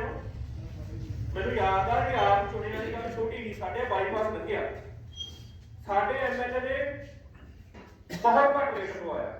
ਤਰਨਤਾਰਨ ਦੇ ਵਿੱਚ ਬਹੁਤ ਜ਼ਿਆਦਾ ਰੇਟ ਸੀ, ਵੱਟਾਂ ਵੱਟ ਸਾਂਝੀ ਸੀ। ਅਸੀਂ ਗਏ ਸਦੀਪ ਕੋਲੇ, ਉਹ ਮੈਨੂੰ ਕੀ ਜਵਾਬ ਦਿੰਦਾ, ਮੈਂ ਸਾਡਾ ਰੇਟ ਘੱਟ ਵੱਧ ਪਾਇਆ, ਸਾਡੀ ਰਾਏ ਕਿਉਂ ਨਹੀਂ ਲਈ ਕਿਸਾਨਾਂ ਦੀ। ਉਹ ਆਂਦਾ ਵੀ ਤੁਹਾਡੀ ਰਾਏ ਤਾਂ ਆ ਚੁੱਕੀ ਆ, ਅਸੀਂ ਕਹਿੰਦੇ ਸਾਨੂੰ ਤਾਂ ਕਿਸੇ ਨੇ ਪੁੱਛਿਆ ਨਹੀਂ। ਉਹ ਆਂਦਾ ਤੁਹਾਡੇ ਵੱਲੋਂ ਰਾਏ ਦੇਤੀ ਆ ਤੁਹਾਡੇ ਐਮਐਲਏ ਨੇ, ਕਿਉਂਕਿ ਤੁਸੀਂ ਚੁਣਿਆ, ਤੁਹਾਡਾ ਤਾਂ ਉਹੀ ਲੀਡਰ, ਉਸੇ ਦੀ ਰਾਏ ਮੰਨੀ ਜਾਣੀ ਹੈ। ਇਸ ਕਰਕੇ ਚਲੋ ਤੇ ਆਪਾਂ ਬੋਲੇ ਵੀ ਤਾਂ ਵੋਟ ਪਾਈ ਨਹੀਂ, ਜਿਹੜੀ ਉਹ ਗੱਲ ਆ ਨਾ ਨੁਮਾਇੰਦਾ ਚੁਣਨ ਵਾਲੀ, ਇਹ ਕਿਤੇ ਨਾ ਕਿਤੇ ਆਪਦੇ ਹੱਥ ਵੱਢ ਕੇ ਦੂਜੇ ਨੂੰ ਦੇਣ ਵਾਲੀ ਗੱਲ ਬਣ ਜਾਂਦੀ ਹੈ, ਜਿਹਦੇ ਕਰਕੇ ਅਸੀਂ ਕਹਿੰਦੇ ਵੋਟਾਂ ਦਾ ਸਿਸਟਮ ਗਲਤ ਆ, ਇਹਦੇ ਚੋਂ ਕੁਛ ਵੀ ਨਹੀਂ ਨਿਕਲਣਾਗਾ। ਸੋ ਹੁਣ ਮੈਂ ਬੇਨਤੀ ਕਰਦਾ ਭੈਣ ਸੁਖਵਿੰਦਰ ਕੌਰ, ਉਹ ਤੁਹਾਡੇ ਨਾਲ ਵਿਚਾਰ ਸਾਂਝੇ ਕਰਨਗੇ। ਤੁਸੀਂ ਹੁਣ ਤੱਕ ਜਿਵੇਂ ਬਹੁਤ ਧਿਆਨ ਨਾਲ ਸੁਣਿਆ ਵਾ ਉਵੇਂ ਸੁਣੋਗੇ। ਤੇ ਇੱਕ ਗੱਲ ਭਰਾਓ, ਤੁਸੀਂ ਨਾ ਸਾਰੀਆਂ ਤਸਵੀਰਾਂ ਵੇਖੀਆਂ ਹੋਣੀਆਂ ਵਾ ਵੀ ਆਪਾਂ ਜਿਹੜੇ ਨਾ ਆਪਣੇ ਆਮ ਬੰਦੇ ਨੂੰ ਪਤਾ ਨਹੀਂ ਲੱਗਦਾ ਵੀ ਬੜਾ ਨਾਮ ਆ, ਜਿਹੜੀ ਬਲਾਮ ਦਾ ਨਾਮ ਕੀ ਆ। ਚਲੋ ਇਹ ਭੈਣ ਜੀ ਕਹੂੰਗਾ ਵੀ ਥੋੜਾ ਜਿਹਾ ਸੌਖਾ ਕਰਕੇ ਬੋਲੇ, ਆ ਸਾਡੇ ਆਧਾਰਵਾਦੀ ਪੂੰਜੀਵਾਦ ਸਾਡੇ ਨਾਲ ਨਹੀਂ ਕਹਿੰਦਾ, ਉੱਤੋਂ ਸਾਨੂੰ ਸਮਝ ਨਹੀਂ ਉਹਨਾਂ ਨੇ ਥੋੜਾ ਜਿਹਾ ਸੌਖਾ ਨਾ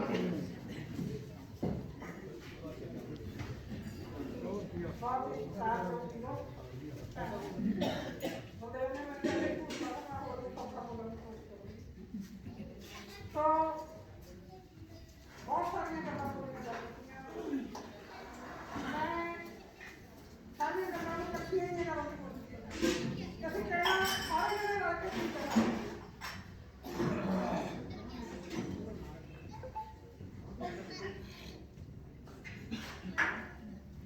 ਉੱਨੀ ਸੌ 47 ਨੂੰ ਅਸੀਂ ਸਮਝ ਗਏ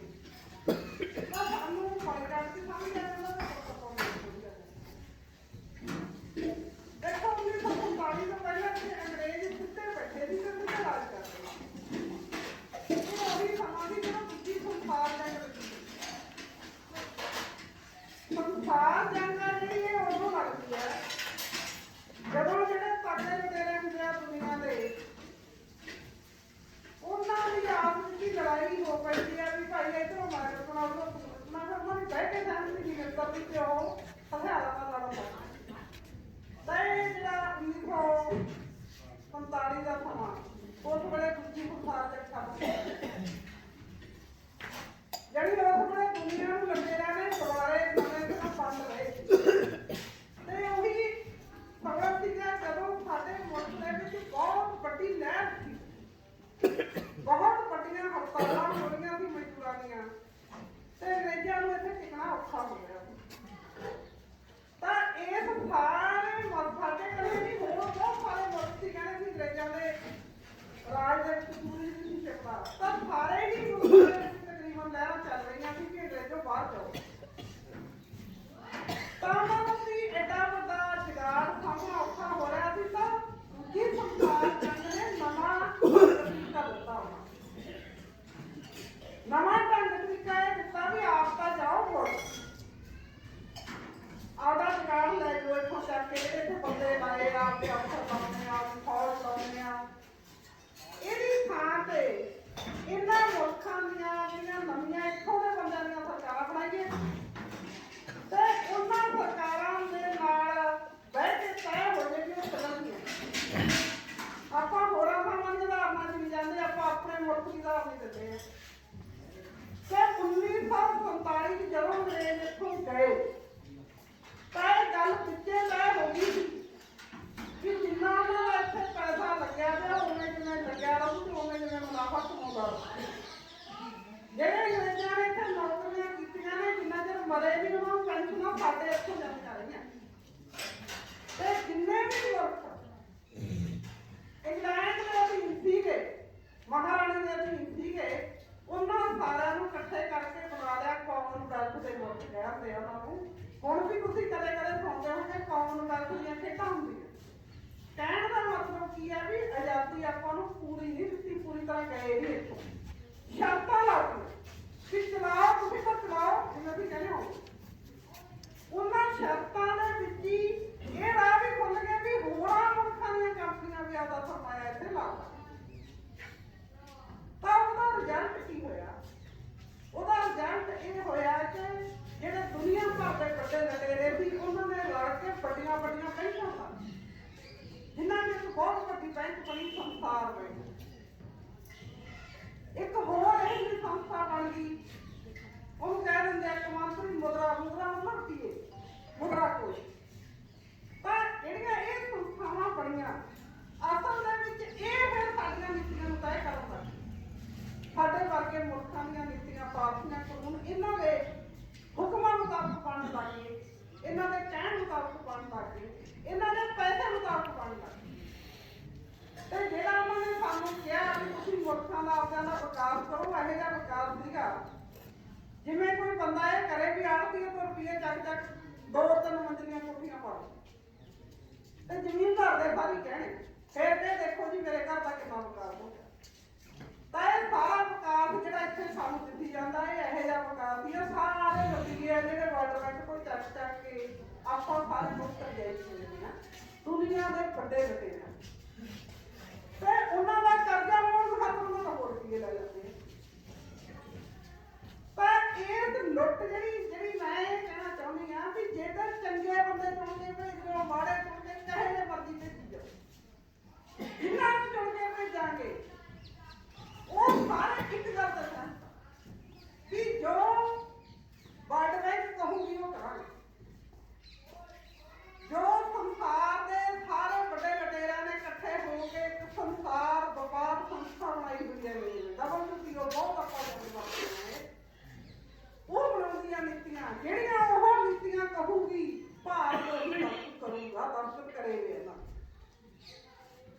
ਇਹ ਗੱਲਾਂ ਐ ਨਹੀਂ ਆਪਾਂ ਨਾਮ ਬੋਲਣ ਚ ਕਹਿ ਦਿੰਦੇ 1991 ਚ ਕਰਦੇ ਸੀ ਨਹੀਂ ਇਕੱਲੇ 1991 ਚ ਨਹੀਂ ਕਰੇ ਜਦੋਂ ਅੰਗਰੇਜ਼ ਇੱਥੋਂ ਗਏ 47 ਚ ਤਾਂ 1948 ਦੇ ਵਿੱਚ ਸੰਸਥਾ ਹੋਣ ਦੇ ਵਿੱਚ ਆਈ ਸਾਰੇ ਬਹੁਤ ਸਾਰੇ ਲੋਕਾਂ ਨੇ ਇਕੱਠੀ ਹੋ ਕੇ ਉਹਨੂੰ ਕਹਿੰਦੇ ਗੈਟ ਅੰਗਰੇਜ਼ੀ ਦਾ ਸ਼ਬਦ ਉਹਦਾ ਮਤਲਬ ਕੀ ਹੈ general agreement on tax and tariff ਵੀ ਇੱਕ ਸਮਝੌਤਾ ਕਰ ਲਿਆ ਬਹੁਤ ਸਾਰੇ ਮੁਲਕਾਂ ਨੇ ਵੀ ਇੱਧਰੋਂ ਸਮਾਨ ਕਿਵੇਂ ਜਾਊਗਾ ਇੱਧਰੋਂ ਕਿਵੇਂ ਆਊ ਕਿੰਨਾ ਟੈਕਸ ਲੱਗੂ ਕਿਵੇਂ ਚੱਲੂਗਾ ਤਾਂ ਉਹਨਾਂ ਦੇ ਇੱਕ ਲਾਈਨ ਤੋਂ ਸਮਝਾਉਣਾ ਹੋਵੇ ਕੈਟ ਦਾ ਮਤਲਬ ਇਹ ਹੈ ਵੀ ਤਗੜੇ ਮੁਲਕਾਂ ਨੂੰ ਉਸ ਵਪਾਰ 'ਚ ਫਾਇਦਾ ਹੋ ਮਾੜੇ ਲੱਗਣੇ ਜਾਣਗੇ ਉਹਦੀ ਇੱਕੋ ਲਾਈਨ ਤੇ ਇਹੀ ਗੱਲ ਜਿਵੇਂ ਆਪਾਂ ਆੜਤੀਏ ਦੇ ਉੱਤੇ ਦਸਤਖਤ ਕਰੇ ਆਉਂਦੇ ਆ ਤੇ ਉਹ 'ਚ ਪੱਕਾ ਫਾਰਮੂਲਾ ਤਾਂ ਇਹ ਹੁੰਦਾ ਵੀ ਜਿਹੜਾ ਕਿਸਾਨ ਆ ਉਹਨੇ ਰੰਗ ਜਾਣਾ ਆੜਤੀਏ ਨੇ ਵੱਧ ਪਾ ਤਾਂ ਉਹ ਵੱਡੇ ਆੜਤੀਏ ਆ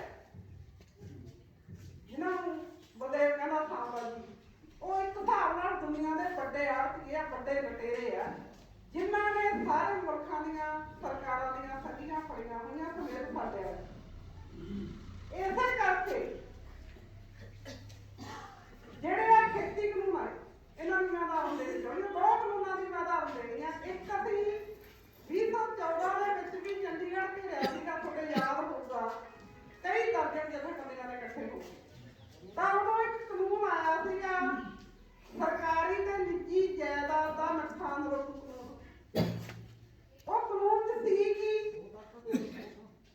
ਉਹ ਕਾਨੂੰਨ ਇਹਨਾਂ ਕਾਨੂੰਨਾਂ ਦੀ ਤਿਆਰੀ ਉਸ ਕਾਨੂੰਨ 'ਚ ਜੇ ਤੁਸੀਂ ਰਸਤਾ ਰੋਕਿਆ ਜਿੰਨਾ ਨੁਕਸਾਨ ਹੋ ਗਿਆ ਉਹ ਤੁਸੀਂ ਭਰੋਗੇ ਜਿਹੜੇ ਲੀਡਰ ਹੋਣਗੇ ਉਹਨਾਂ ਦੀਆਂ ਜਾਇਦਾਦਾਂ ਕੁਰਕ ਕਰਕੇ ਭਰੋਗੇ ਉਹ ਕਾਨੂੰਨ ਇਹ ਕਹਿੰਦਾ ਉਹ ਕਾਨੂੰਨ ਆਪਾਂ ਰੱਦ ਕਰਾਇਆ ਸੀ ਪਰ ਬਾਅਦ ਦੇ ਵਿੱਚ ਜਾ ਕੇ ਉਹ ਕਾਨੂੰਨ ਇਸ ਤਰ੍ਹਾਂ ਪਾਸ ਕੀਤਾ ਬਾਦਲਾਂ ਨੇ ਕਿ 3 ਵਾਰੀ ਵਿਧਾਨ ਸਭਾ ਜਦੋਂ ਕਿਸੇ ਕਾਨੂੰਨ ਨੂੰ ਪਾਸ ਕਰ ਦਿੰਦੀ ਆ ਤਾਂ ਗਵਰਨਰ ਉਹਨੂੰ ਨਹੀਂ ਰੋਕਦਾ ਤੇ ਉਹ ਕਾਨੂੰਨ ਹੋ ਗਿਆ ਨਹੀਂ ਆਪਾਂ ਵੀ ਰੋਕ ਨਹੀਂ ਸਕੇ ਕਿ ਉਹ ਕਾਨੂੰਨ ਪਾਸ ਹੋਇਆ ਉਹ ਕਿਉਂ ਲਿਆਉਣਾ ਪਿਆ ਤੇ ਕੀ ਉਹ ਕੱਲੇ ਇੱਥੇ ਆ ਸਾਡੇ ਪੰਜਾਬ 'ਚ ਨਹੀਂ ਸਾਡੇ ਸਾਰੇ ਸੂਬਿਆਂ 'ਚ ਆਇਆ ਸੈਂਟਰ ਗਵਰਨਮੈਂਟ ਦੇ ਕਹਿਣ ਤੇ ਆਇਆ ਇਹ ਸੈਂਟਰ ਗਵਰਨਮੈਂਟ ਨੂੰ ਕਿਹਨੇ ਕਿਹਾ ਉਤਰਿਆ ਨੇ ਉਹਨਾਂ ਦੇ ਜਿਹੜੇ ਗੁਰੂ ਉਹਨਾਂ ਨੇ ਆਗਰਾਵਾਂ ਨੇ ਕਿਹਾ ਉਹਨਾਂ ਨੇ ਕਿਉਂ ਇਹਦਾ ਕਿੱਥੋਂ ਪਤਾ ਲੱਗਦਾ ਕਿ ਅਮਰੀਕਾ ਵਰਗੇ ਮੁਲਕਾਂ ਦੇ ਦੁਨੀਆ ਦੇ ਬਹੁਤ ਸਾਰੇ ਮੁਲਕਾਂ 'ਚ ਸੇਮ ਹੀ ਕਾਨੂੰਨ ਬਣੇ ਉਹ ਕਾਨੂੰਨ ਤਾਂ ਬਣਿਆ ਸੀਗਾ ਕਿਉਂਕਿ ਗਾਹਾਂ ਲੇਬਰ ਕੋਡ ਲਿਆਉਣਾ ਸੀ ਸਾਰੇ ਮਜ਼ਦੂਰਾਂ ਦੇ ਕਾਨੂੰਨ ਖਤਮ ਕਰਨੇ ਸੀ ਤੇ ਖੇਤੀ ਚਾਹ ਇਹ ਜਿਹੇ ਕਾਨੂੰਨ ਲਿਆਉਣੇ ਸੀ ਤੇ ਹੋਰ ਸੈਕਟਰ ਇਹ ਜਿਹੇ ਕਾਨੂੰਨ ਲਿਆਉਣੇ ਉਹਨਾਂ ਦੇ ਉੱਤੇ ਜਦੋਂ ਲੋਕਾਂ ਦਾ ਵਿਰੋਧ ਹੋਊਗਾ ਉਹਨੂੰ ਜਿੱਤਣ ਵਾਸਤੇ ਪਹਿਲਾਂ ਰੱਖਾ ਪੈਣਾ ਚਾਹੁੰਦਾ ਸੀ ਪਰ ਮੈਂ ਕੀ ਕਹਿਣਾ ਚਾਹੁੰਦੀ ਹਾਂ ਮੈਂ ਇਹ ਕਹਿਣਾ ਚਾਹੁੰਦੀ ਹਾਂ ਵੀ ਜਿਹੜੀ ਪਾਰਲੀਮੈਂਟ ਨੂੰ ਕਿਹਾ ਜਾ ਰਿਹਾ ਕਿ ਉਹ ਕਾਨੂੰਨ ਘੜਨੀ ਆ ਉਹ ਕਾਨੂੰਨ ਬਣਾਉਣ ਵਾਲੀ ਬਾਡੀ ਆ ਉਹ ਹੈ ਨਹੀਂ ਕਾਨੂੰਨ ਬਣਾਉਣ ਉਹ ਮੋਹਰਾ ਲਾਉਣ ਵਾਲੀ ਬਾਡੀ ਆ ਜਿਹੜੀਆਂ ਤਗੜੇ ਕਹਿੰਦੇ ਆ ਉਹ ਕਾਨੂੰਨ ਤੇ ਜਿਹੜੇ ਤਗੜੇ ਆ ਉਹ ਪਾਰਲੀਮੈਂਟ 'ਚ ਵੀ ਬੈਠੇ ਉਹ ਸੰਸਾਰ ਵਪਾਰ ਸੰਸਥਾ 'ਚ ਬੈਠੇ ਤਾਂ ਕਹਿਣ ਦਾ ਮਤਲਬ ਇਹ ਹੈ ਕਿ ਜਿਹਨੂੰ ਮਰਜ਼ੀ ਆਪਾਂ ਚੁਣੀ ਜਾਈਏ ਜਿੰਨਾ ਚਿਰ ਉਹਨਾਂ ਤਗੜਿਆਂ ਦੇ ਖਿਲਾਫ ਕੋਈ ਬਗਾਵਤ ਨਹੀਂ ਸਾਡਾ ਮੁਲਕ ਕਰਦਾ ਉਹਨਾਂ ਦੇ ਕਾਟਾ ਨਹੀਂ ਫੇਰਦਾ ਉਹਨਾਂ ਨੂੰ ਜਵਾਬ ਨਹੀਂ ਦਿੰਦਾ ਉਹਨਾਂ ਦੇ ਤੱਕ ਜਿਹੜੀ ਮਰਜ਼ੀ ਪਾਰਲੀਮੈਂਟ ਆ ਜੇ ਜਿਹੜਾ ਮਰਜ਼ੀ ਇਮਾਨਦਾਰ ਬੰਦਾ ਆ ਜੇ ਜਿਹੜਾ ਮਰਜ਼ੀ ਤਕੜਾ ਬੰਦਾ ਆ ਜੇ ਮਾੜਾ ਆ ਜੇ ਹਾਲ ਅਹੀ ਤਾਂ ਫਿਰ ਇਹ ਜਿਹੀ ਪਾਰਲੀਮੈਂਟ ਦੇ ਬੈਠੇ ਆਪਾਂ ਕਿਉਂ ਰਹਿਣਾ ਕਾਹਦੇ ਵਾਸਤੇ ਵੋਟਾਂ ਪਾਉਣੀਆਂ ਜਦੋਂ ਇਸ ਦੇ ਹੱਥ 'ਚ ਕੋਈ ਤਾਕਤ ਹੀ ਨਹੀਂ ਹੈ ਤਾਂ ਅਸੀਂ ਕਾਹਦੇ ਵਾਸਤੇ ਵੋਟਾਂ ਪਾਉਣੀਆਂ ਤਾਂ ਸਾਨੂੰ ਕਰਨ ਦੀ ਲੋੜ ਇਹ ਹੈ ਕਿ ਸਾਡਾ ਮੁਲਕ ਆ ਜਿਹੜਾ ਇਸ ਵੇਲੇ ਦੋ ਦੁਸ਼ਮਣਾਂ ਨੇ ਘੇਰਿਆ ਮੋਟੇ ਰੂਪ 'ਚ ਕਿਸਾਨੀ ਅੰਦੋਲਨ ਨੇ ਦਿਖਾਈ ਦਿੱਤੀ ਉਹ ਦੋ ਦੁਸ਼ਮਣ ਜਿਹੜੇ ਆ ਇੱਕ ਤਾਂ ਇਹੀ ਨੇ ਸਾਮਰਾਜੀ ਤਗੜੇ ਜਿਹੜੀਆਂ ਕੰਪਨੀਆਂ ਨੇ ਵੱਡੀਆਂ ਜਿਹੜੀਆਂ WTO 'ਚ ਬੈਠੀਆਂ ਵੱਡੇ ਵੱਡੇ ਮੁਲਕਾਂ ਦੀਆਂ ਕੰਪਨੀਆਂ ਸਾਮਰਾਜੀ ਉਹਨਾਂ ਨੂੰ ਸ਼ਬਦ ਯਾਦ ਕਰਨਾ ਪਊਗਾ ਹੈ ਮਾੜਾ ਜਿਹਾ ਔਖਾ ਪਰ ਇਹਨੂੰ ਯਾਦ ਕਰਨਾ ਹੀ ਪਊਗਾ ਕੰਪਨੀਆਂ ਕਾਰਪੋਰੇਟ ਘਰਾਣੇ ਵੱਡੇ ਤਕੜੇ ਮੁਲਕ ਇਹ ਸਭ ਸਾਮਰਾਜੀਆਂ ਦਾ ਮੋਟੇ ਰੂਪ 'ਚ ਕਹਿ ਸਕਦੇ ਹਾਂ ਕਿ ਉਹਨਾਂ ਦੀਆਂ ਇਹ ਉਹਨਾਂ ਦੇ ਅੰਗ ਇਹ ਨੇ ਸਾਮਰਾਜੀ ਇੱਕ ਤਾਂ ਅਸੀਂ ਜਿਹੜਾ ਕਿਸਾਨੀ ਘੋਲ ਕਰਿਆ ਆਪਾਂ ਕਿਹਾ ਅਸੀਂ ਜਵਾਨੀਆਂ ਦਾ ਰੋਲ ਇੱਕ ਬਹੁਤ ਸਾਰੇ ਬੁਲਾਰਿਆਂ ਨੇ ਦੱਸਿਆ ਕਿ ਜ਼ਮੀਨ ਬਹੁਤ ਸਾਰੇ ਤਕੜੇ ਧਨਾਡਾ ਬੰਦਿਆਂ ਕੋਲੇ ਜ਼ਮੀਨ ਤਰ੍ਹਾਂ ਇਸ ਵੇਲੇ ਜੇ ਅਸੀਂ ਦੇਖੀਏ ਪੰਜਾਬ ਜਿਹੜਾ ਖੇਤੀ ਪ੍ਰਧਾਨ ਬਲਕਿ ਸਾਡਾ ਮੁਲਕ ਹੀ ਖੇਤੀ ਪ੍ਰਧਾਨ ਦੇਸ਼ ਆ ਤੇ ਪੰਜਾਬ ਵੀ ਖੇਤੀ ਪ੍ਰਧਾਨ ਹੈ ਤਾਂ ਕੱਲਾ ਜਿਹੜਾ ਖੇਤੀ ਖੇਤਰ ਆ ਉਹ ਕੋਈ 75% ਲੋਕਾਂ ਨੂੰ ਰੋਕੀ ਤੇ ਖੇਤੀਦਾਰੀ ਕਰਦੇ ਨਹੀਂ ਇਸੇ ਕਰਕੇ ਵੱਡੇ ਵੱਡੇ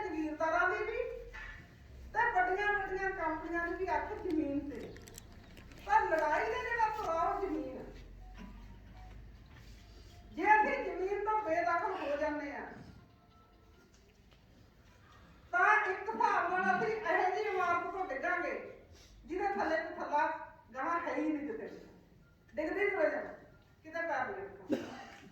ਜਿਹਦਾ ਮਤਲਬ ਇਹ ਹੈ ਕਿ ਜਿਹੜਾ ਇਹ ਦੋ ਦੁਸ਼ਮਣ ਆ ਜਿਨ੍ਹਾਂ ਦਾ ਜ਼ਮੀਨ ਦੇ ਉੱਤੇ ਅੱਖ ਆ, ਜੇ ਇਹ ਦੋ ਦੁਸ਼ਮਣਾਂ ਦੇ ਖਿਲਾਫ ਅਸੀਂ ਲੜਦੇ ਨਹੀਂ, ਸਾਡੇ ਮੁਲਕ ਦੀ ਸਰਕਾਰ ਦੇ ਉੱਤੇ ਅਸੀਂ ਅੰਦੋਲਨ ਵਾਲੇ ਦਬਾਅ ਨਹੀਂ ਪਾਉਂਦੇ, ਉਹਨੂੰ ਮਜਬੂਰ ਨਹੀਂ ਕਰਦੇ ਕਿ ਕੰਪਨੀਆਂ ਦਾ ਸਾਰਾ ਸਰਮਾਇਆ ਜ਼ਬਤ ਕਰੋ। ਕੰਪਨੀਆਂ ਦੇ ਅੰਕੜੇ ਦੇਖੇ ਜਾ ਸਕਦੇ ਵੀ ਕਿੰਨਾ ਉਹਨਾਂ ਕੋਲ ਸੀ। ਆ ਸਾਡੇ ਵਾਲਾ ਕਰਜ਼ਾ ਕੁਛਾ ਕੋਈ ਚੀਜ਼ ਨਹੀਂ, ਜਿਹਦੇ ਚ ਇਹਨਾਂ ਨੇ 95% ਲੋਕਾਂ ਨੂੰ ਉਲਝਾਇਆ ਹੋਇਆ, ਜਿਹੜੇ ਕਰਜ਼ਿਆਂ ਪਿੱਛੇ ਅਸੀਂ ਮਰਦੇ ਆ, ਫਾਹੇ ਲੈਂਦੇ ਆ। ਇਹ ਕਰਜ਼ਾ ਮੁਲਕ ਦੀ ਆਰਥਿਕਤਾ ਦੇ ਵਿੱਚ ਕੋਈ ਸ਼ੈ ਨਹੀਂ, ਇਹ ਸੂਈ ਜਿਹੀ ਚੀਜ਼ ਹੈ।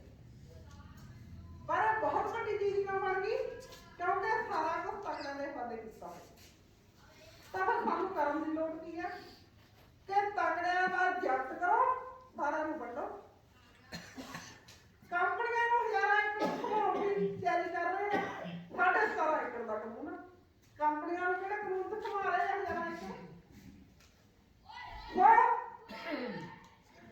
ਮੇਨ ਜਿਹੜਾ ਅੱਜ ਸਾਡਾ ਮੁੱਦਾ, ਉਹ ਮੁੱਦਾ ਜ਼ਮੀਨ ਦਾ ਮੁੱਦਾ, ਜਿਹਦੇ ਅਸੀਂ ਕਿਸਾਨੀ ਕੋਲ ਲੜ ਕੇ ਆਏ ਆ।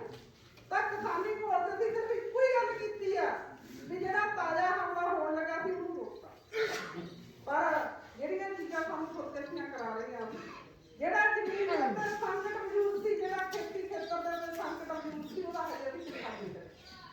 ਆ ਜਿਹੜੇ ਰਾਜਿਆਂ ਨੂੰ ਪੁੱਤਾਂ ਨੂੰ ਕਾਲੇ ਹੋ ਗਏ, ਭੱਜ ਲਏ, ਇਹਨਾਂ ਨੂੰ ਐਂ ਤਾਂ ਪੁੱਛ ਲਓ ਵੀ ਉਹ ਕਹਿ ਕੇ ਉੱਠਿਆ ਸੀ ਵੀ ਅੰਦੋਲਨ ਖਤਮ ਨਹੀਂ ਕਰਿਆ, ਸਿਰਫ ਮੁਲਤਵੀ ਕਰਿਆ, MSP ਨਹੀਂ ਆ।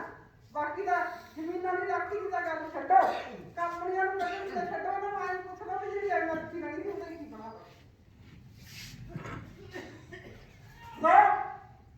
ਲੜਾਈ ਸਾਡੀ ਜਿਹੜੀ ਆ ਦੋ ਦੁਸ਼ਮਣਾਂ ਦੇ ਖਿਲਾਫ ਆ ਤੇ ਜ਼ਮੀਨ ਦੇ ਮੁੱਦੇ ਤੇ। ਇਹ ਗੱਲ ਸਾਨੂੰ ਚੰਗੀ ਤਰ੍ਹਾਂ ਸਮਝ ਲੈਣੀ ਚਾਹੀਦੀ ਹੈ। ਤੇ ਇਹ ਜਿਹੜੇ ਦੋਨੇ ਸਵਾਲ ਆ, ਜਿਹੜੀ ਮਰਜ਼ੀ ਇੱਥੇ ਪਾਰਟੀ ਆ ਜੇ, ਆਪ ਆ ਜੇ, ਖਾਸ ਆ ਜੇ, ਜਿਹੜੀ ਮਰਜ਼ੀ ਆ ਜੇ, ਪੁੱਛ ਲਿਓ ਉਹਨਾਂ ਨੂੰ ਵੀ ਜਿੰਨੀਆਂ ਕੰਪਨੀਆਂ ਇੱਥੇ ਆ ਰਹੀਆਂ ਨੇ, ਕੀ ਉਹਨਾਂ ਦਾ ਸਰਮਾਇਆ ਜ਼ਬਤ ਕਰੋਗੇ? ਕੀ ਹਜ਼ਾਰਾਂ ਏਕੜਾਂ ਦੇ ਮਾਲਕਾਂ ਤੋਂ ਜ਼ਮੀਨ ਖੋਹ ਕੇ ਲੋਕਾਂ ਨੂੰ ਵੰਡੋਗੇ, ਮਜ਼ਦੂਰਾਂ ਨੂੰ, ਕਿਸਾਨਾਂ ਨੂੰ ਵੰਡੋਗੇ? ਇਹ ਦੋ ਸਵਾਲ ਜਿਹੜੀ ਮਰਜ਼ੀ ਕੋਈ ਪਾਰਟੀ ਨੂੰ ਕਰ ਲਓ, ਕਿਸੇ ਕੋਲ ਕੋਈ ਜਵਾਬ ਨਹੀਂ, ਕਿਸੇ ਨੇ ਵੀ ਇਹ ਕੰਮ ਕਰਨਾ। ਇਹਨਾਂ ਨੂੰ ਪੁੱਛ ਲਓ ਕਿ ਮੁਲਕ ਸਾਡਾ ਤੁਹਾਡੀ ਅਗਵਾਈ ਦੇ ਵਿੱਚ WTO ਚੋਂ ਬਾਹਰ ਆਊਗਾ? ਜੇ ਆਊਗਾ ਤਾਂ ਸੋਚਣਾ। ਇਹ ਤਿੰਨੇ ਸਵਾਲ ਨੇ ਜਿਹੜੇ ਇਹਨਾਂ ਦੇ ਸਾਹਮਣੇ ਸਾਨੂੰ ਰੱਖ ਦੇਣੇ ਚਾਹੀਦੇ। ਤੇ ਤਿੰਨੇ ਉਹ ਸਵਾਲ ਆ ਜਿਨ੍ਹਾਂ ਨੇ ਸਾਨੂੰ ਇਕੱਠੇ ਹੋ ਜਾਣਾ ਚਾਹੀਦਾ ਤੇ ਲੜਨਾ ਚਾਹੀਦਾ। ਪਰ ਲੜਾਈ ਦੇ ਮੁੱਦੇ ਨੇ ਜਿਹੜੇ, ਇਹ ਵੱਡੇ ਮੁੱਦੇ ਆ। ਪਰ ਕੀ ਹੋਰ ਕੋਈ ਮੁੱਦੇ ਨਹੀਂ? ਹੋਰ ਵੀ ਬੜੇ ਮੁੱਦੇ ਆ। ਅਸੀਂ ਤਾਂ ਨਿੱਕੀਆਂ ਨਿੱਕੀਆਂ ਗੱਲਾਂ ਦੇ ਖੱਜਲ ਖੁਆਰ ਹੁੰਦੇ ਆ। ਸਰਪੰਚ ਨੂੰ ਮਾਰ ਕੇ ਖੜ ਲੈਂਦੇ ਆ, ਮੋਹਰ ਲਾ ਦੇ। ਤਾਂ ਜਿਹਦਾ ਮਤਲਬ ਜੇ ਅਸੀਂ ਉਹ ਵਾਲੀ ਵੱਡੀ ਲੜਾਈ ਲੜਨੀ ਚਾਹੁੰਦੇ ਆ, ਜਿਹੜੀ ਇੱਥੋਂ ਦੀ ਸੈਂਟਰ ਦੀ ਹਕੂਮਤ ਨੂੰ ਮਜ਼ਬੂਤ ਕਰ ਦੇਵੇ ਕਿ ਉਹ ਸੰਸਾਰ ਦੇ ਵੱਡੇ ਲਟੇਰਿਆਂ ਦਾ ਖੜਾ ਛੱਡੇ, ਉਹਨਾਂ ਦਾ ਸਰਮਾਇਆ ਜ਼ਬਤ ਕਰੇ। ਅਸੀਂ ਵੀ ਸ਼ਹੀਦੀਆਂ ਦੇ ਜਾਵਾਂਗੇ ਜਿੱਦੇ ਆ ਕੇ ਸਾਡੇ ਤੇ ਹਮਲਾ ਕਰਨਗੇ। ਜਿੱਦੇ ਆਪਾਂ ਸਰਮਾਇਆ ਜ਼ਬਤ ਕਰਾਂਗੇ, ਉਹ ਹਮਲਾ ਕਰਨ ਆਉਣਗੇ, ਉਹਦੇ ਫਿਰ ਅਸੀਂ ਕਹਾਂਗੇ ਹਾਂ ਕਰੋ ਸਾਨੂੰ ਫੌਜ ਭਰਤੀ, ਅਸੀਂ ਵੀ ਮਰੋ ਦਿੱਤੇ। ਪਰ ਪਹਿਲਾਂ ਬਾਹਰ ਆਉਣ ਦੀ ਹਿੰਮਤ ਤਾਂ ਦਿਖਾਓ। ਉਹ ਜਿਹੜੀ ਵੱਡੀ ਲੜਾਈ ਆ, ਜਿਹਦਾ ਇੱਕ ਵੱਡਾ ਜਲਵਾ ਸਾਡੀ ਕੋਲ ਚ ਦੇਖਿਆ, ਉਸ ਨੂੰ ਸਾਨੂੰ ਪੱਕੇ ਪੈਰੀ ਕਰਨ ਦੀ ਲੋੜ ਆ। ਕਿਸਾਨੀ ਘੋਲ ਦੀਆਂ ਪ੍ਰਾਪਤੀਆਂ ਨੂੰ ਪੱਕੇ ਪੈਰੀ ਕਰਨ ਦੀ ਲੋੜ ਆ।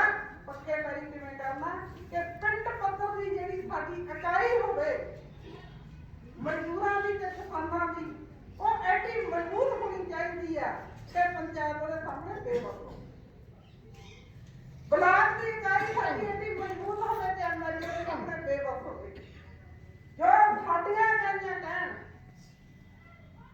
ਉਹ ਲੱਗੂ ਬਣਿਆ ਰਹਿਣਾ। ਜੋ ਅਸੀਂ ਕਹੀਏ ਸਾਡੇ ਜ਼ਿਲ੍ਹੇ ਦੀ ਇਕਾਈ ਹੈ ਜਿਹੜੀ ਉਹ MP ਨੂੰ ਕੋਈ ਅਸਰ ਕਰਦੀ ਹੋਵੇ।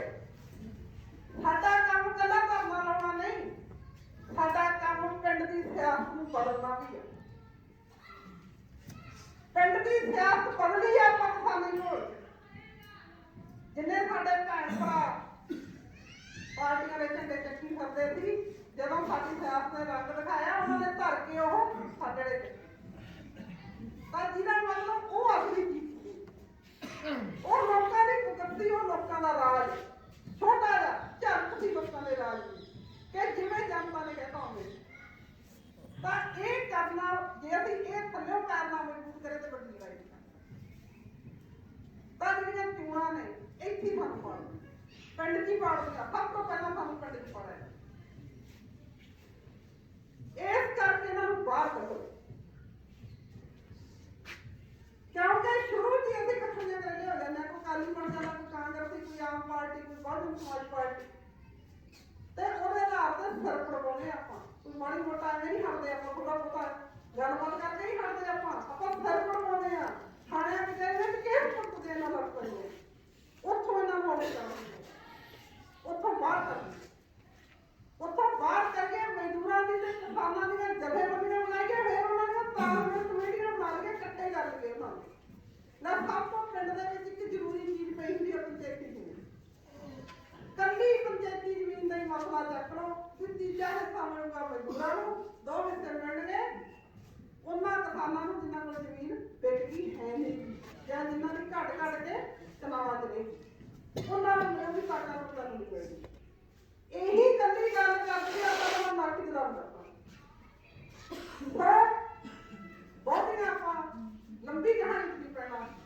ਮੋਟੀ ਜਿਹੀ ਗੱਲ ਇਹ ਹੈ ਕਿ ਜਿਹੜੀ ਇਹ ਪਾਰਲੀਮੈਂਟ ਵਿਧਾਨ ਸਭਾ ਚਾਹੁੰਦੇ ਇਹਨਾਂ ਦੇ ਪੱਲੇ ਡੱਕਾ ਨਹੀਂ।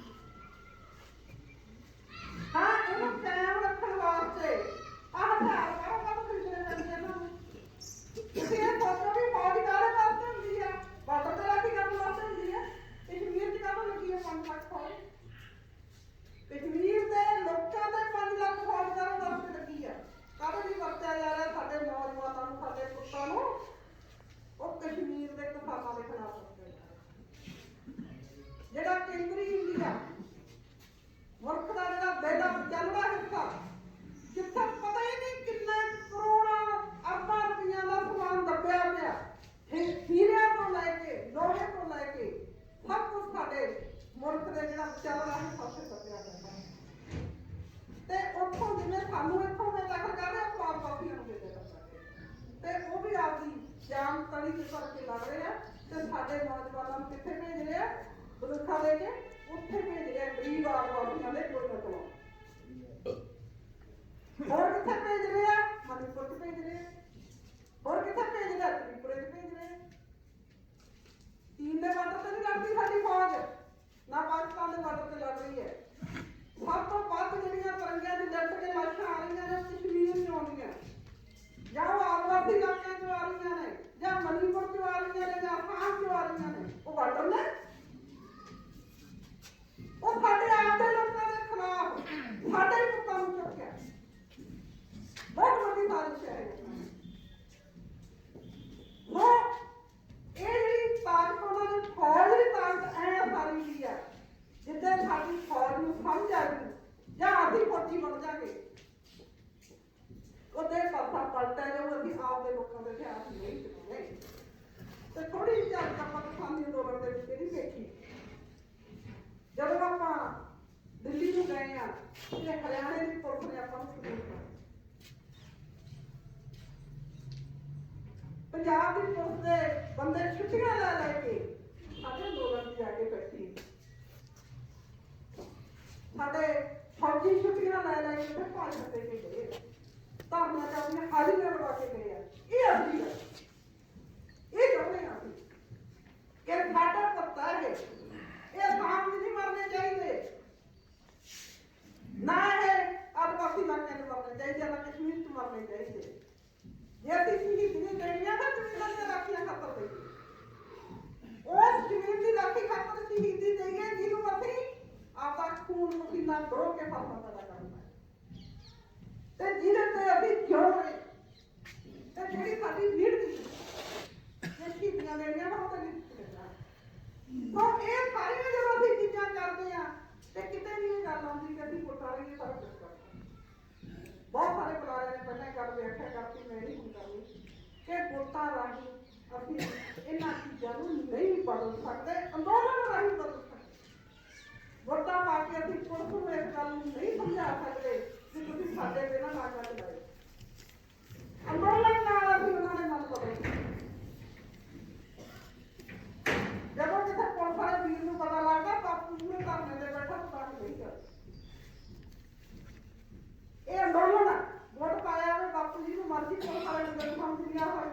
ਤੁਹਾਡੇ ਜਿਹੜਾ ਆਲੀ ਬੈਠਾ ਧਰਨੇ ਤੇ ਡਾਂਗੇ ਨੂੰ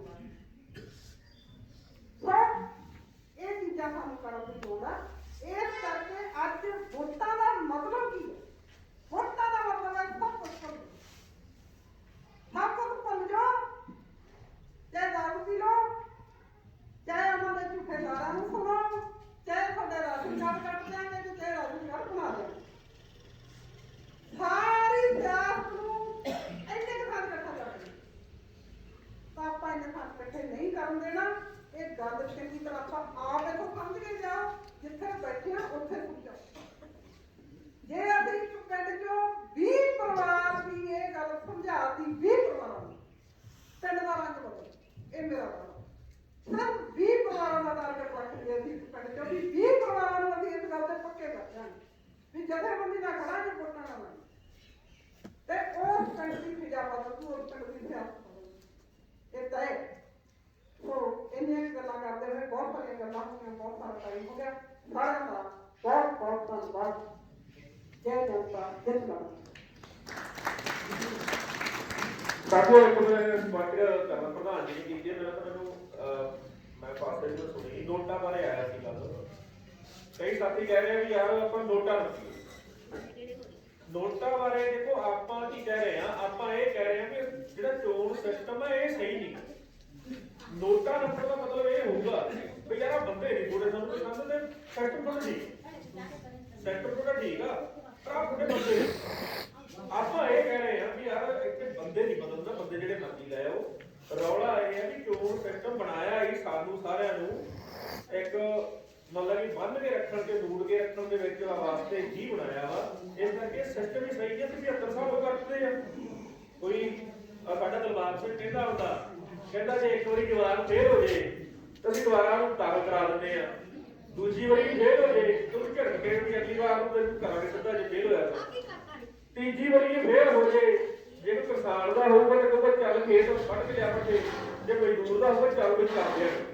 ਵੀ ਜਵਾਕ ਦਾ ਅਸੀਂ ਤਿੰਨ ਤੀਜੇ ਸਾਲ ਰਾਹ ਬਦਲ ਦਿੰਦੇ ਆ ਕਿ ਅਸੀਂ ਮਿੱਤਰੋ 75 ਸਾਲ ਹੋ ਗਏ ਆ, ਇਸੇ ਰਾਹ ਤੇ ਇਸੇ ਘੁੰਮਣ ਕੇ ਹੀ ਘੁੰਮੀ ਜਾਂਦੇ ਆ। ਸੋ ਇਹ ਕਰਕੇ ਸਿਸਟਮ ਠੀਕ ਨਹੀਂ। ਸੋ ਇਹਦੇ ਤੇ ਜੇ ਕਿਸੇ ਸਾਥੀ ਨੂੰ ਕੋਈ ਗੱਲ ਸਮਝ ਨਹੀਂ ਆਈ ਜਾਂ ਕਿਸੇ ਨੂੰ ਕੋਈ ਸਵਾਲ ਆ ਉਹ ਕਰ ਸਕਦਾ ਤਾਂ ਕਿ ਆਪਾਂ ਗੱਲ ਸਾਫ਼ ਕਰ ਲਈਏ। ਜੇ ਕਿਸੇ ਵੀਰ ਦਾ ਕੋਈ ਸਵਾਲ ਆ ਜਾਂ ਕੋਈ ਗੱਲ ਸਮਝ ਨਹੀਂ ਆਈ ਉਹ ਜ਼ਰੂਰ ਦੱਸ ਦਿਓ। ਹੱਥ ਖੜਾ ਕਰਦੇ ਜੇ ਉਹਨੂੰ ਬੁਲਾ ਲਓ। ਹਾਂ, ਉਹ ਸਾਥੀ ਦੇ ਪ੍ਰਧਾਨ ਜੀ 15 ਦੀ ਜਿਹੜੀ ਮੀਟਿੰਗ ਹੋਈ ਹੈ ਬੜੀ ਰਿਪੋਰਟ ਕਰ ਦਿਓ। ਸਵਾਲ ਕਰ ਲਓ, ਇੱਕ ਜਿਹੜਾ ਹੋਰ ਬਣਿਆ 15 ਵਾਲੀ ਮੀਟਿੰਗ ਦਾ ਵੱਡਾ ਫੈਸਲਾ